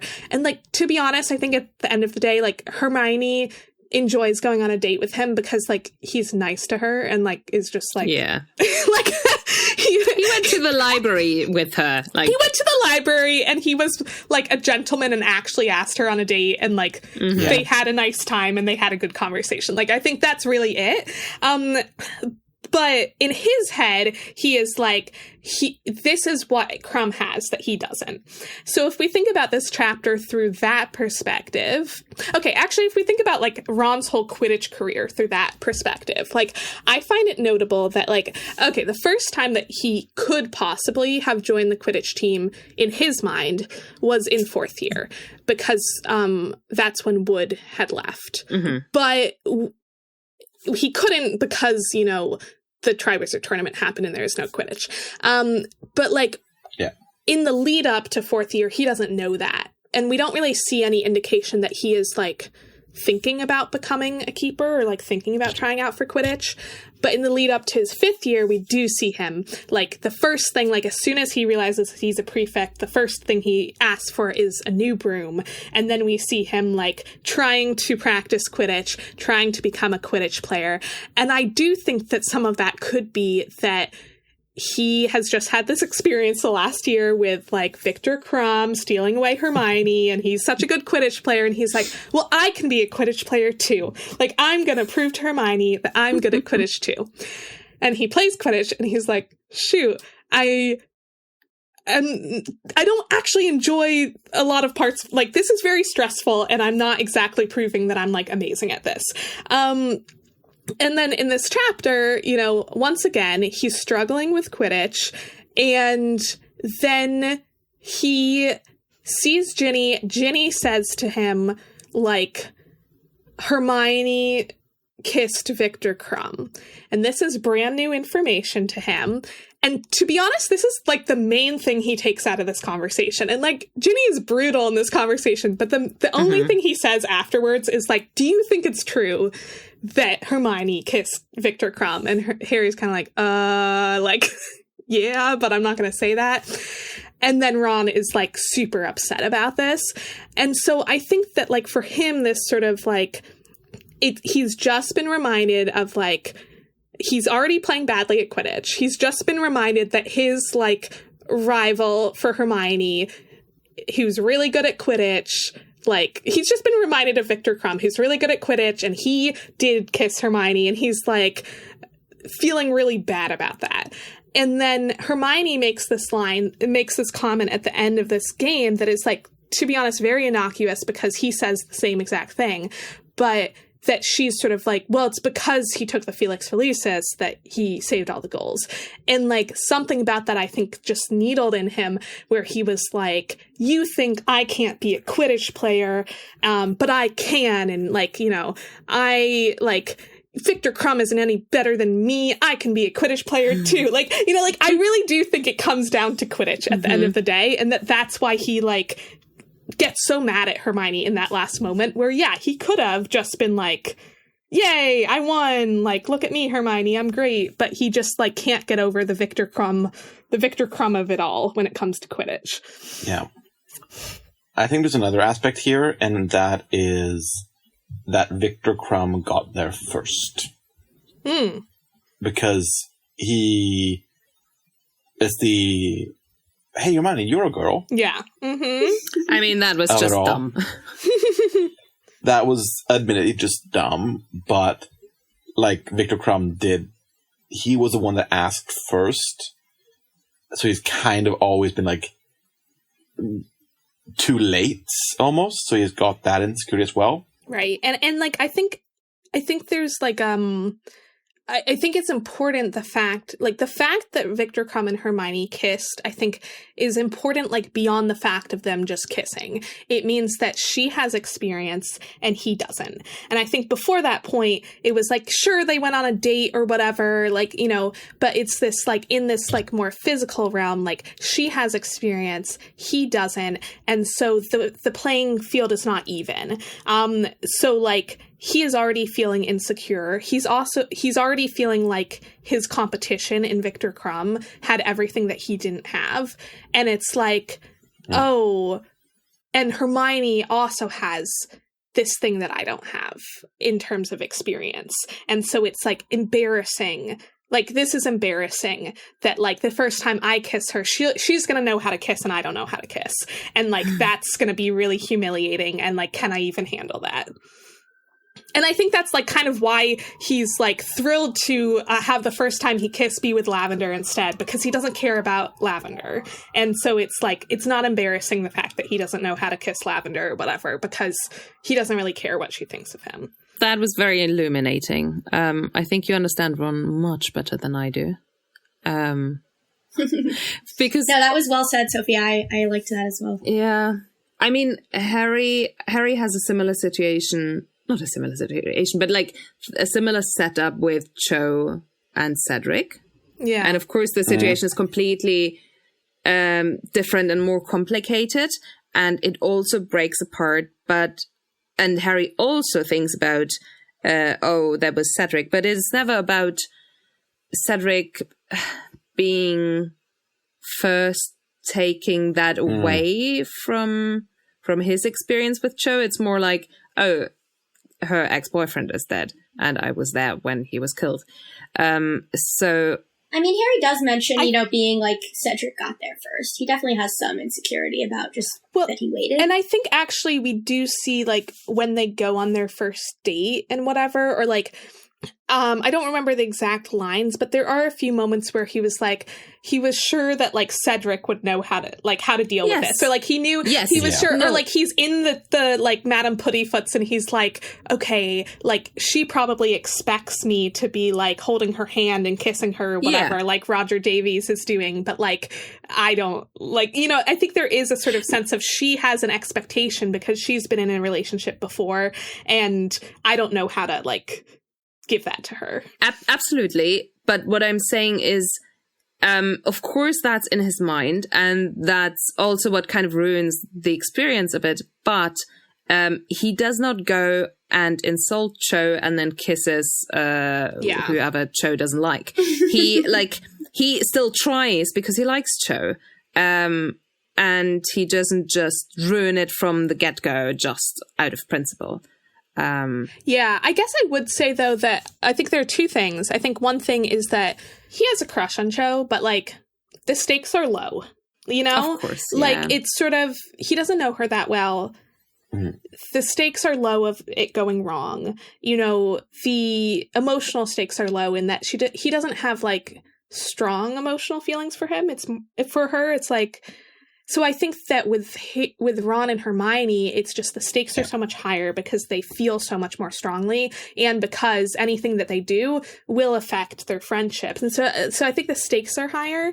I also think that there is something of like, Cho very actively pursues Harry in book 5. And so I think that there's a certain extent to which like Harry doesn't really have to, like, he doesn't really have to figure out how to navigate some of those things on his own, because she just, like, she keeps on coming up to him, she kisses him, she basically gets him to ask her out. Like, I think that he is just like, oh, thank God, like, Cho knows how to navigate this, and therefore something is happening. Like, if it had been left up to Harry, I'm not sure anything would have happened. So, like, I just, so I think that there's, that's like, a slightly different dynamic, whereas both Ron and Hermione are, like, a little bit playing chicken with each other, where they're, like, showing a little bit that they're interested, and then they're like, but I don't want to show too much, like, you know, whereas Cho is, like, pretty obvious, and that makes it a lot easier. No, but I think what's bothering me is that they're both insecure, but Ron's insecurity turns into meanness. Yeah. And that I really don't like. Yeah. Yeah. No, absolutely. Yeah. And now I'm going to call Ron an incel again. Because it is the kind of mentality. It's like, okay, I don't know what I'm doing. I'm going to lash out instead of ask questions. I mean, I don't really want to go as far as to call him an incel, but I think that it's, what I would say is more like, I think that these are the types of emotions that can lead people to becoming incels. Yes. Yeah. Like, these are the types of emotions that if you go down the wrong path will bring you there. Yeah. But I'm a guy, so I get to calm down. Yeah, so you know, that's fine. No, I wanted to bring up one thing that I put in the document that I liked the responses to, which was that I thought it was funny that Harry is so convinced that Ron and Hermione will be friends again if they win the match, which I don't think it's crazy either, because there are a number of moments in the series when Harry kind of ties the outcome of a Quidditch game to a specific emotional outcome in a friendship or a relationship. Like, for instance, when the outcome... when his plans with Ginny are kind of tied to the outcome of the cup, you know, later in the book, and, you know, of course the year before, and then here with Ron and Hermione's friendship. So I don't think it's crazy, because certainly, like, those kind of things do play out. I just think it's so Harry to kind of use Quidditch as a way to navigate emotional dynamics and to associate, like, Quidditch game outcomes with emotional outcomes or relationship outcomes. I find that so charming. I absolutely love it. Yeah. Yeah. No, it is very Harry. But the thing is, I think, like, if Harry was thinking strategically, I feel like what he should have done to sort of make that more likely to happen is if he had been honest with Hermione about the fact that he had pretended to spike Ron's drink, then I think that this all could have actually turned out great. Like, if he had, like, you know, pulled Hermione aside and been like, hey, you know, I didn't actually do it. I'm just letting Ron think he did, hoping it's going to give him a little boost. I think she would be like, yeah, go for it. Like, that's a genius idea. I wish I could have thought of that, you know, like, and then she could have, like, come at the end, and all she could have said is be like, wow, Ron, you played so amazingly. Like, I'm so proud of you. And then Harry could have been like, and I didn't even put Felix in your drink. Like, it was all you. And then I think Ron would have, like, left that scene being like, oh my God, like, this is amazing. Like, I think he and Hermione would have been friends. They might even kissed at the after party. Like, I do think, actually, like, if it had been played right, Harry might have been completely correct. But I think the fact that he sort of, he doesn't let Hermione in on his plan is really what brings that downfall. Yes. And this is why the only person in the trio that's actually good at plotting is Hermione. She's the evil Machiavelli of the trio. She is the one that gets up to, you know, kidnapping journalists and putting them in cages. Although Hermione is also very bad at telling people her plans. Like, an example of when she should have told someone her plans in order to get a better emotional outcome is, like, when Harry goes on his first date, when she's just like, you have to get to the leaky cauldron, you have to come, like, you can bring Cho if you want to, I'm not telling you any more details. Whereas if she had just been like, hey, like, I'm actually planning to do this interview, and like, you can bring Cho if you want, but, like, you know, either way, then Harry could have just said that to Cho, and I think Cho would have been like, wow, that's so brave of you, like, this is so great, like, I've been wanting to, you know, talk more about what happened, and, like, this is an opportunity for me to hear your experience, and, like, it could have been amazing, but, like, Hermione also had the flaw of not communicating her plans properly. The best laid plans. Yeah. Yeah, I mean, they all, I think, you know, as we've seen, they kind of all are. I mean, Harry, Hermione both have. I think this is a great plan of Harry's. I always find it so smart. I love it. But of course, it has its flaws as well. Absolutely, he definitely could have done a better job of executing it if he had, you know, maybe looped Hermione in to some extent. Yeah, I feel like they need to work as a team more, and I think this does speak to sort of like Harry does, like, sort of leave Hermione on the outs here, where, like, he doesn't tell her why Ron is upset. He doesn't, like, try to connect with her, or, like, you know, he just sort of is only focused on Ron, and it does sort of... Yeah. Maybe this could be... I would be curious to look at, like, you know, times in the series when, like, the trio... Like, when they don't, like, work together properly, and it causes, like, outcomes that aren't good. But, like, yeah, he sort of, like, ignores Hermione here, and that causes problems. I mean, the entire series could be called Harry Potter and his lack of communication. There are so many points where that guy could have just communicated a little bit better and be like, oh yeah, problem solved. And to be honest, that's kind of true of life too. I feel like that's often a big problem. Yes. In life, is that we don't communicate properly. This is true. So, to bring us to the Gryffindor common room, so after he wins, Ron goes off and kisses Lavender, or Lavender kisses him. To be honest, I think Lavender kisses him. Like, no question in my mind that Lavender kisses him. But anyway, little funny moment. So Ginny says about Ron, the filthy hypocrite. And, you know, when I was reading this at age 9, I did not know what a hypocrite was. And the first time I read it, I thought she was saying hippogriff. So I thought this was just... this was just, like, one of those, like, wizarding, like, insults or whatever, is, like, to call someone a filthy hippogriff or whatever. And I was like, well, that's kind of rude. I'm going to start using that in my daily life. You filthy hippogriff. You filthy hippogriff. And it'd be even funnier to use it in situations where, like, hypocrite would make sense. So they expect you to be saying hypocrite and you just say hippogriff, like, just to mess with them. That would be pretty funny.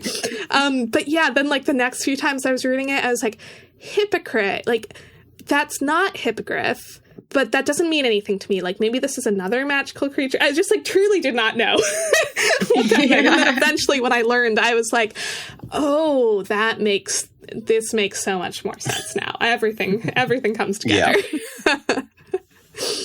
Yeah. So Hermione leaves the common room. Harry follows her. And when he finds her, she's created birds out of thin air. And he was like, he couldn't help but admire her spell work at a time like this. And I was curious, like, why do people think that Hermione decided to create these birds? Like, in this moment, you know, we know what they get used for later, but she doesn't know that at that moment. Like, what does that represent for her? And it also, like, made me wonder if, like, doing magic can be, like, a form of an emotional release, which kind of would make sense, like, that you're sort of passing some sort of energy through you or out of you, or, you know, it's kind of like making art is an emotional release. So I was like, I wonder if she is just, like, so upset that, like, what comes to her to do in that moment is just to, like, let it out as, in making something through magic. And I think when you have, when something sad or traumatic happens to you, or something that makes you angry, it's very hard to just sit there with your emotions, especially at the beginning. So creating something, anything, and occupying your mind is, I think, the first reaction everyone has. And maybe Harry thinking about her or admiring her spell work also points towards that this is not the easiest thing to do. And that seems very Hermione-ish to occupy her mind with spell work that is a bit more complicated in a situation like that. Yeah, that also makes sense. Absolutely. That's like a distraction or something. Yeah. And I wonder, because like she doesn't know that Harry's about to come in. Like if Harry didn't come in, I wonder what other spells she would do. Like if I'm kind of imagining like, you know, the scene in Frozen where like Elsa is just like, you know, letting out all of her feelings through like making an ice palace. I'm like, what would this room look like in like 10 minutes if Hermione was just like unleashing all of her magic on this phase? Yeah. Let it go. Let it go. Turn away and make a bird. And then Ron comes in, awkward. And then I've always found this weird that, like, Lavender leaves the room without Ron. She's just like, oops. And she just leaves on her own, which to me, I'm like, it would make more sense if she was like, Ron, let's go, and, like, brings him out. It's interesting that Ron doesn't immediately leave also, that he's sort of like, he knows he needs to deal with whatever the situation is. And it makes me wonder whether, like, Lavender knew that Hermione would be jealous. Like, you know, they are spending all of their time in the dorms together. Like, I wonder what she knows about Hermione or has supposed about Hermione and Hermione's feelings about Ron. And maybe she left without Ron because she's like, well, clearly Ron needs to deal with whatever this is and I don't want to be here for it. That's kind of the only reason I can think of like why she decides to leave and doesn't like try to bring him with her. She gets jealous of Hermione afterwards. In that relationship. And also thinking about Harry, Ron and Hermione always being together. And then when you see that from the outside and then you see Harry being with Cho, then don't you like naturally come to the conclusion that at least might be a possibility? I feel like you would have some sort of... Yeah. And like Lavender has been making her feelings towards Ron pretty clear throughout the year. And this is my headcanon. We have no proof of this, but like I wonder like if Hermione knows more about that than Harry and Ron do. Like, you know, Ron has been probably like, you know, that Parvati and Lavender have maybe been talking about it in the dorm room or whatever, that she's into Ron. And my headcanon is that Lavender probably asked Hermione about whether she was into Ron. Like, I think, like, that would make sense. Like, just, like, you know, knowing teenagers to be like, so, like, are you into him? Like, is there something going on there? You know, anything I should know about? And Hermione is like, no, of course not. Like, you know, but I would guess that Lavender is, like, reading into Hermione's response that, like, yes, she is into him, but also that, like, nothing is currently going on. So, like, Lavender can still shoot her shot. So I think that Lavender probably kind of knows that Hermione, that nothing is technically going on, but also, like, probably has the sense that Hermione would be jealous here. Yeah, I absolutely have no trouble believing that a conversation of that sort has probably taken place between Lavender and Hermione. Yeah. I was also thinking about how Lavender departing kind of awkwardly while the scene is happening.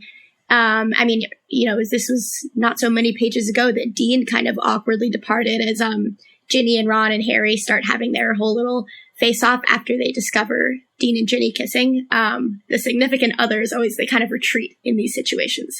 Yeah, yeah. And, like, with Dean, yeah, when Dean leaves, it is, like, you know, he knows that, like, shit is about to go down. But, like, I don't think Lavender really knows that, like, Ron is about to be attacked by birds. Like, you know, like, I don't think she quite realizes that.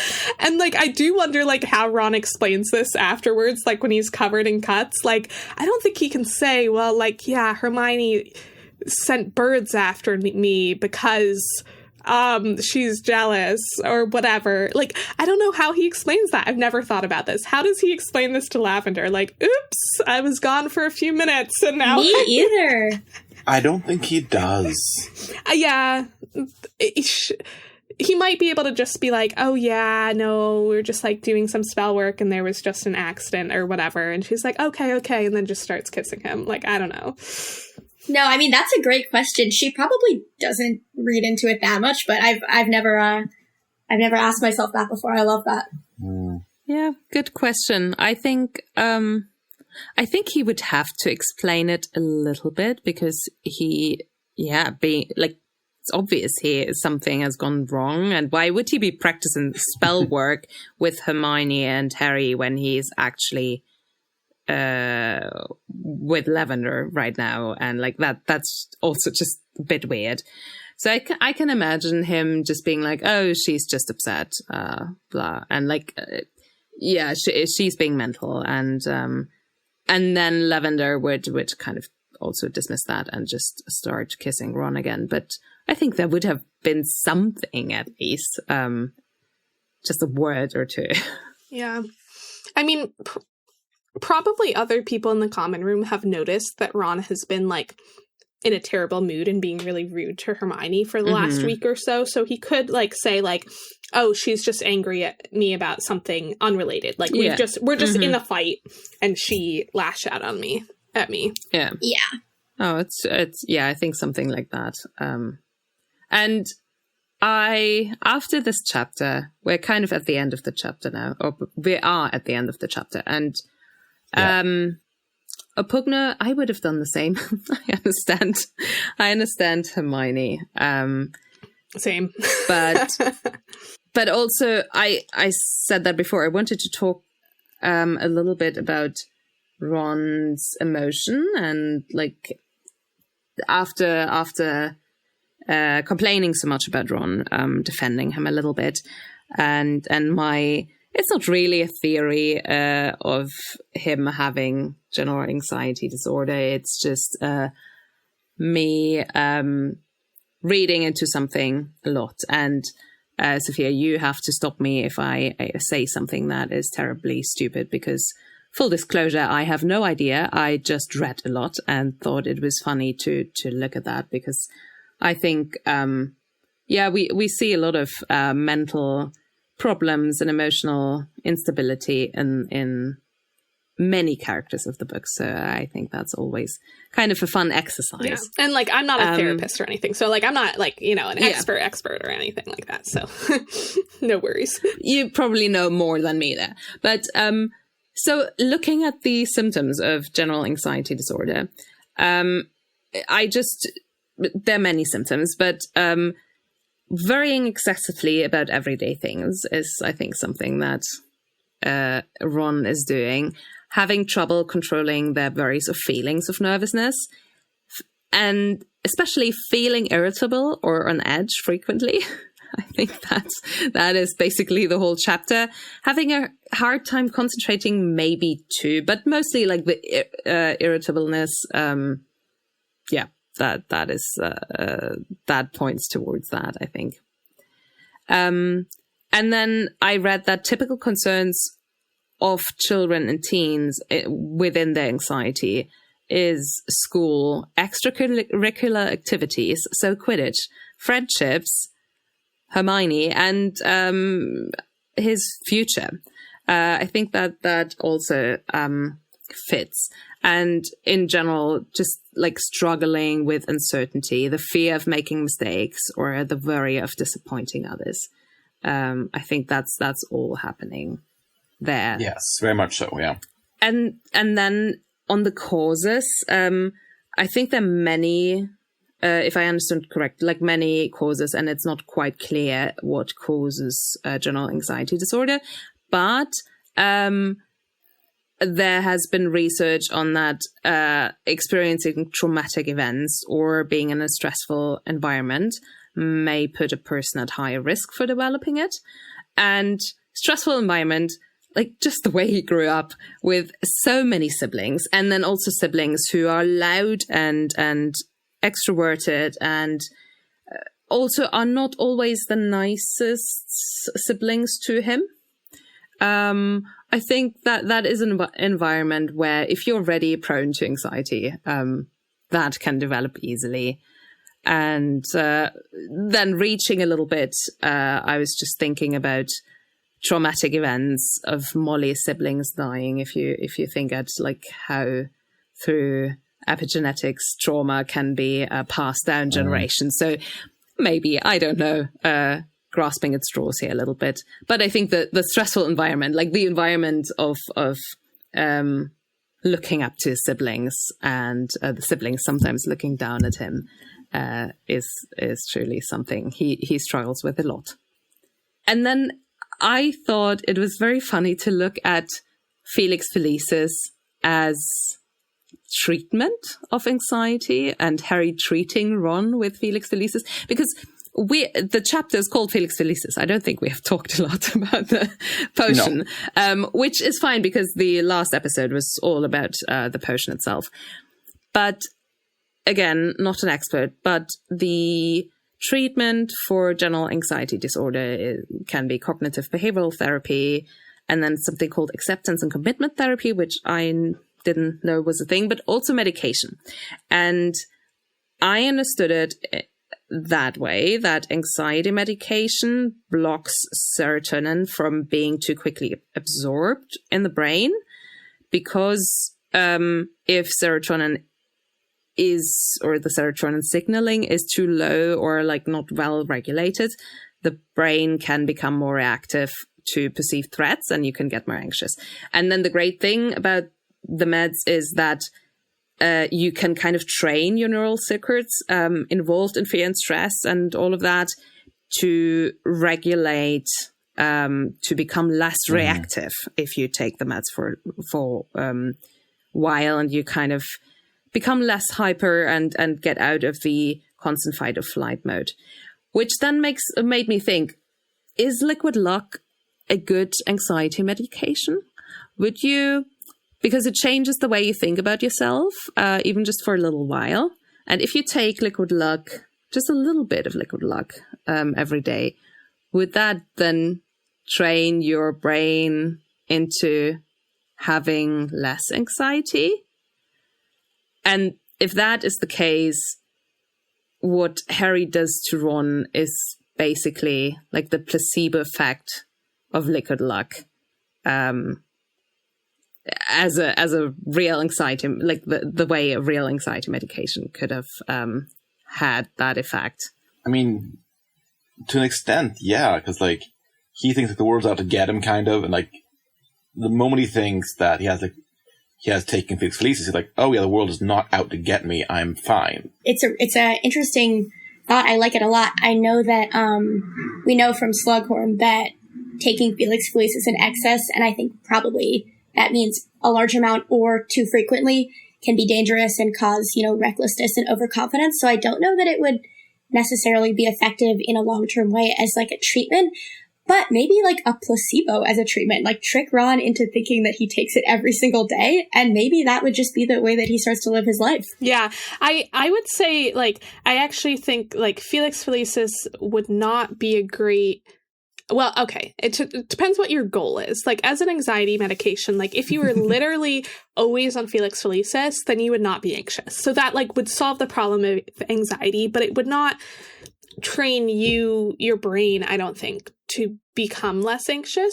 But I do actually think the placebo effect of liquid luck could train you, because I think that, like, what the placebo effect shows to Ron is that it really was just his outlook. Like, it really was just, like, and that this is something within his control. So I think if you're, like, always on liquid luck, I think you'd be sort of like, well, it's the liquid luck that's making it so that my life is good. Like, this is what's making it so that I don't have to be anxious. Whereas with the placebo effect, you're training yourself to be like, oh, wow, like, I actually, could do this, I could do this the whole time. Like, it was really just my outlook, and that is just like a good reset for him, that he can be like, okay, that's something I can remind myself later on. And I'm trying to remember, in this book, I know that I'm like trying to remember what the second game of this book, second Quidditch game, what even happens. Oh yeah, Ron's in the hospital wing. But the third the final Quidditch match, we don't see any of it, but we know that that they win by a significant amount, like a significant enough amount to win the Quidditch Cup, which means that Ron must have been playing amazingly. And so I wonder if it did sort of like help shake him out of it to have this experience with Felix Felicis where he could be like, oh, like I actually can tap into that part of myself. So maybe it did work. Yeah. Maybe so like the placebo effect, with him then knowing it's placebo, it's kind of like cognitive behavior therapy, like changing the outlook on life. Yeah. I'm just wondering, like, of course we don't know how liquid luck affects you and affects your brain. I'm just thinking if liquid luck reduces kind of the self-doubt and overthinking, does that then also train your brain the same way medication would also train your brain? So from my understanding, if you take the medication and then after a while don't take it anymore, in theory, it could have still have an effect because you trained your brain. So that was kind of my train of thought. Because I guess my thought is, well, I think that probably if you're taking liquid luck all the time, like I think Slughorn says that one of the like side effects can be like recklessness and overconfidence. So that would be a concern. But I think since the liquid luck sort of tweaks circumstances to like make your life easier, I think that it would train you to think, well, I don't need to be anxious because none of the things that I'm anxious about end up happening. Whereas one of the like best treatments for anxiety is to actually expose you to some of the things that cause you to be anxious in a sort of like smaller or controlled areas where you can face them and overcome them. So I think that actually being on Felix Felicis regularly would sort of train you the opposite, that it's like, well, sure, of course I'm safe. Of course I don't need to be anxious because Felix Felicis is making sure that I am having like good days and like making it so that I don't have to worry about these things that are anxiety provoking. So I think it would actually be like counter effective as an actual drug, but like it seems to work very well in the placebo form as a one-time effect. Agreed. I mean, it could literally be like, hey, we're going to give you Felix Felicis for a day to see how that affects your life, and be like, and then give them water. No, you totally could, and then have that be as part of the treatment, that afterwards you like talk about that and be like, hey, you know, you did all of that on your own. You know, could be really interesting. I personally, I don't actually think that Ron has general anxiety disorder, because I think for two reasons. For one is like the general part of it, that it's not like, I think that most of the time, like most of what we see of Ron, he doesn't come across like an anxious person at all. Like I would say he's actually comes across as like pretty chill. And honestly, Hermione tends to be more anxious than he is. I'm also not convinced, like I think some people can have specific areas of their life that cause them a lot of anxiety without technically having like an anxiety disorder in that same way of like, and also the generalized part is sort of like that it applies to lots of different areas. And but I'm not sure, like I think there's a lot of anxiety in his relationship with Quidditch and his relationship with Hermione, but I think that they're like, when I look at those areas, what I really see is just like the deep insecurity that is like at the root of that. And I think that, to me, that makes me think that like the way, if I were to treat Ron, like if I were to help him, I mean, I think, you know, things like cognitive behavioral therapy, I think therapy would help a lot. I don't think medication would necessarily help. I'm not an expert there, but like, because I feel like it is more just like trying to help him understand the root cause, which is that insecurity, and to have him fight against that, like try to fight against those feelings of insecurities, try to overcome that, in order to, and I think if he does that, then a lot of those other feelings will naturally go away. That's how I see him. And that's like what I see as his arc throughout the stories is like, that's what we see him do actually, is like when he fights the Horcrux in the 7th book, is like he is faced with all of his deepest insecurities, and he has to sort of decide that he is like not going to give them the time of day, that he's not going to listen to them, that he's not going to let them affect his decision making anymore. And then, you know, he has that triumphant moment. Yeah. And I feel like after that point, we really don't see him, like, we don't have as much of, you know, the series after that point, but we don't really see him letting his insecurities cause him to make these sorts of bad decisions.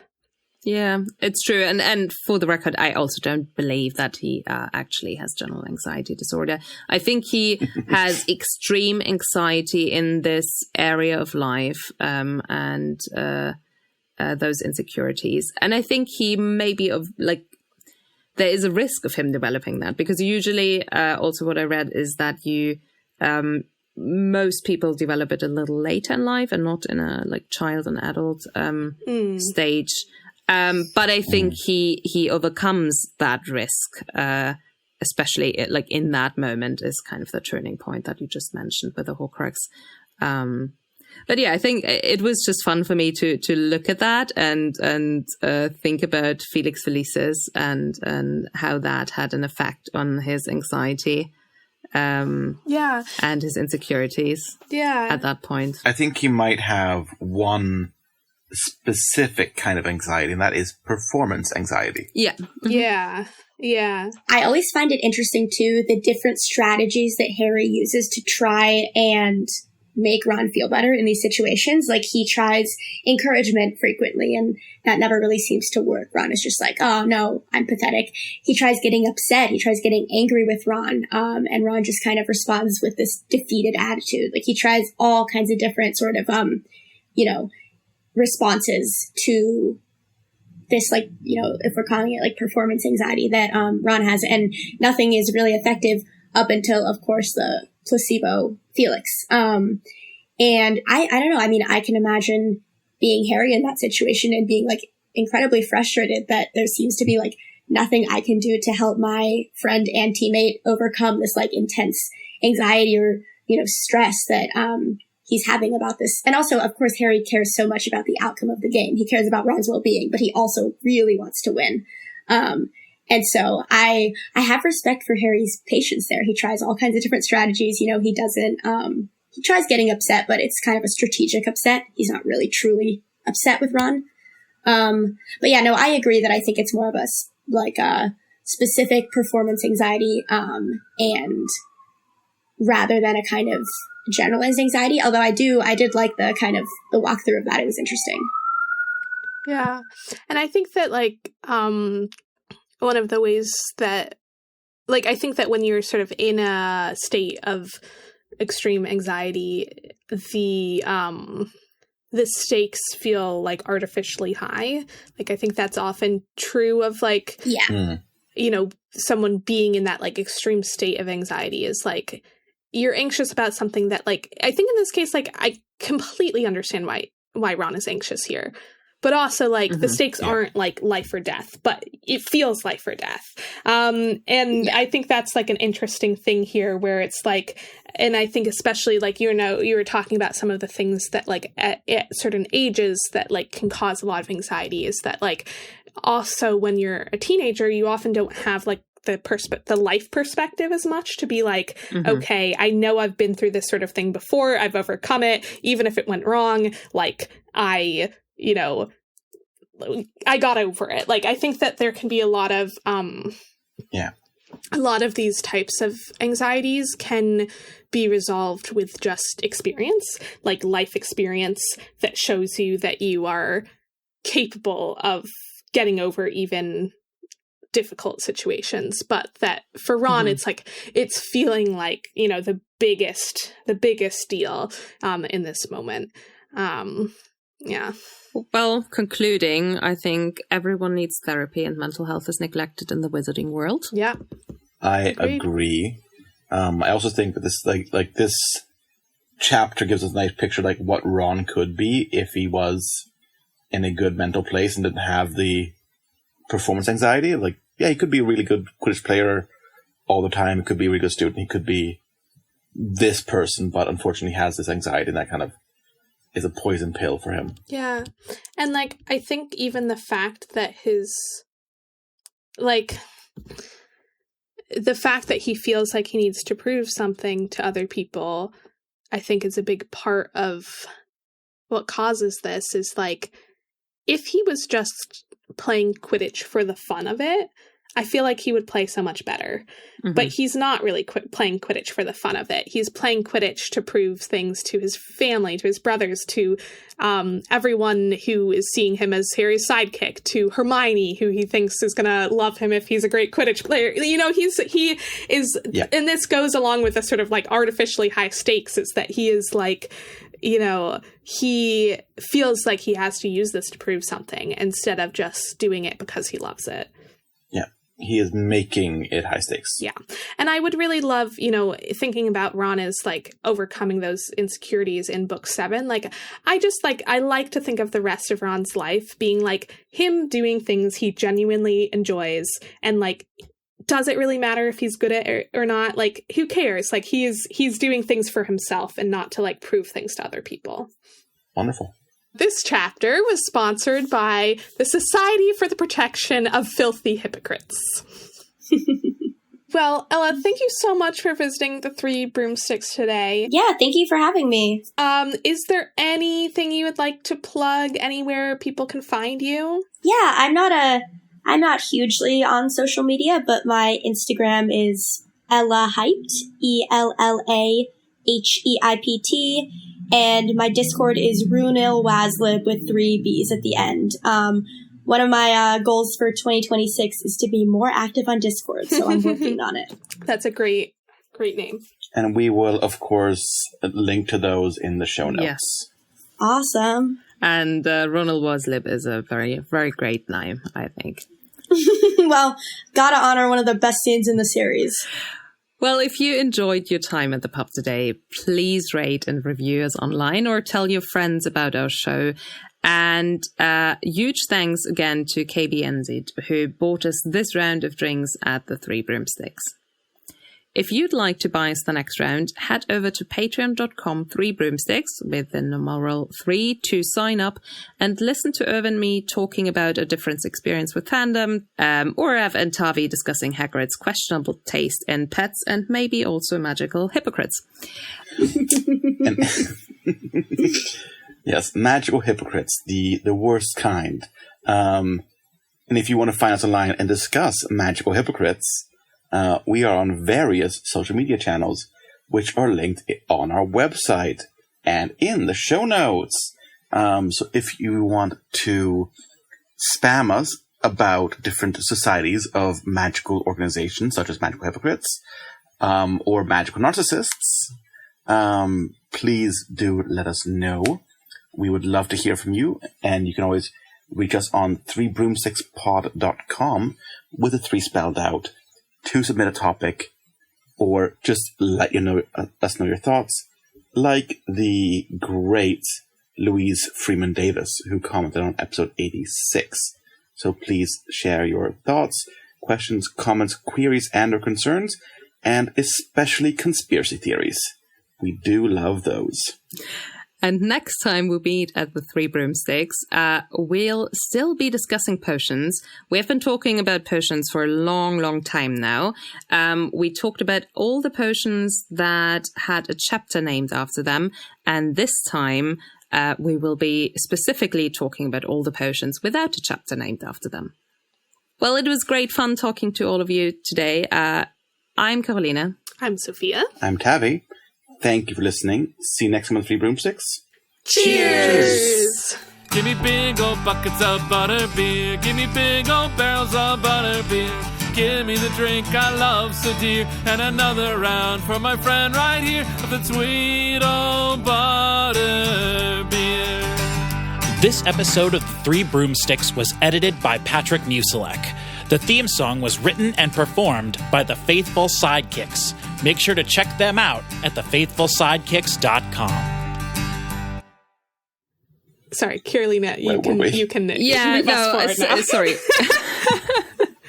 Bit lost. How do I do a good segment? Sorry, need to think Segue, about that. You mean? Yeah. I slept 3 hours last night. No. Why would you do that to yourself? Not on purpose. Really, not on purpose. My daughter decided it was the night to realize death is happening. Oh, no. And she was inconsolable until like 1 a.m. and then woke up at 5 a.m. again and just wanted me to tell her that we I have to talk to the going on with that. I have to talk to the gravedigger to make sure that they tie us up together. So if there's a heaven and we go to heaven, then we don't lose each other. Oh, no! And just like that was the whole that kind of talk. That's so how old last is your night daughter? was just the night to think about death. Okay, yeah. How old is she? She's 6. Oh, Well, back to Deathly Hollows. Yeah, Yes. literally. Yeah. Sorry, you don't have to talk about that right now, but that might be why I sometimes today am not a very awake version of myself. You're being haunted by the possibility of death. I understand.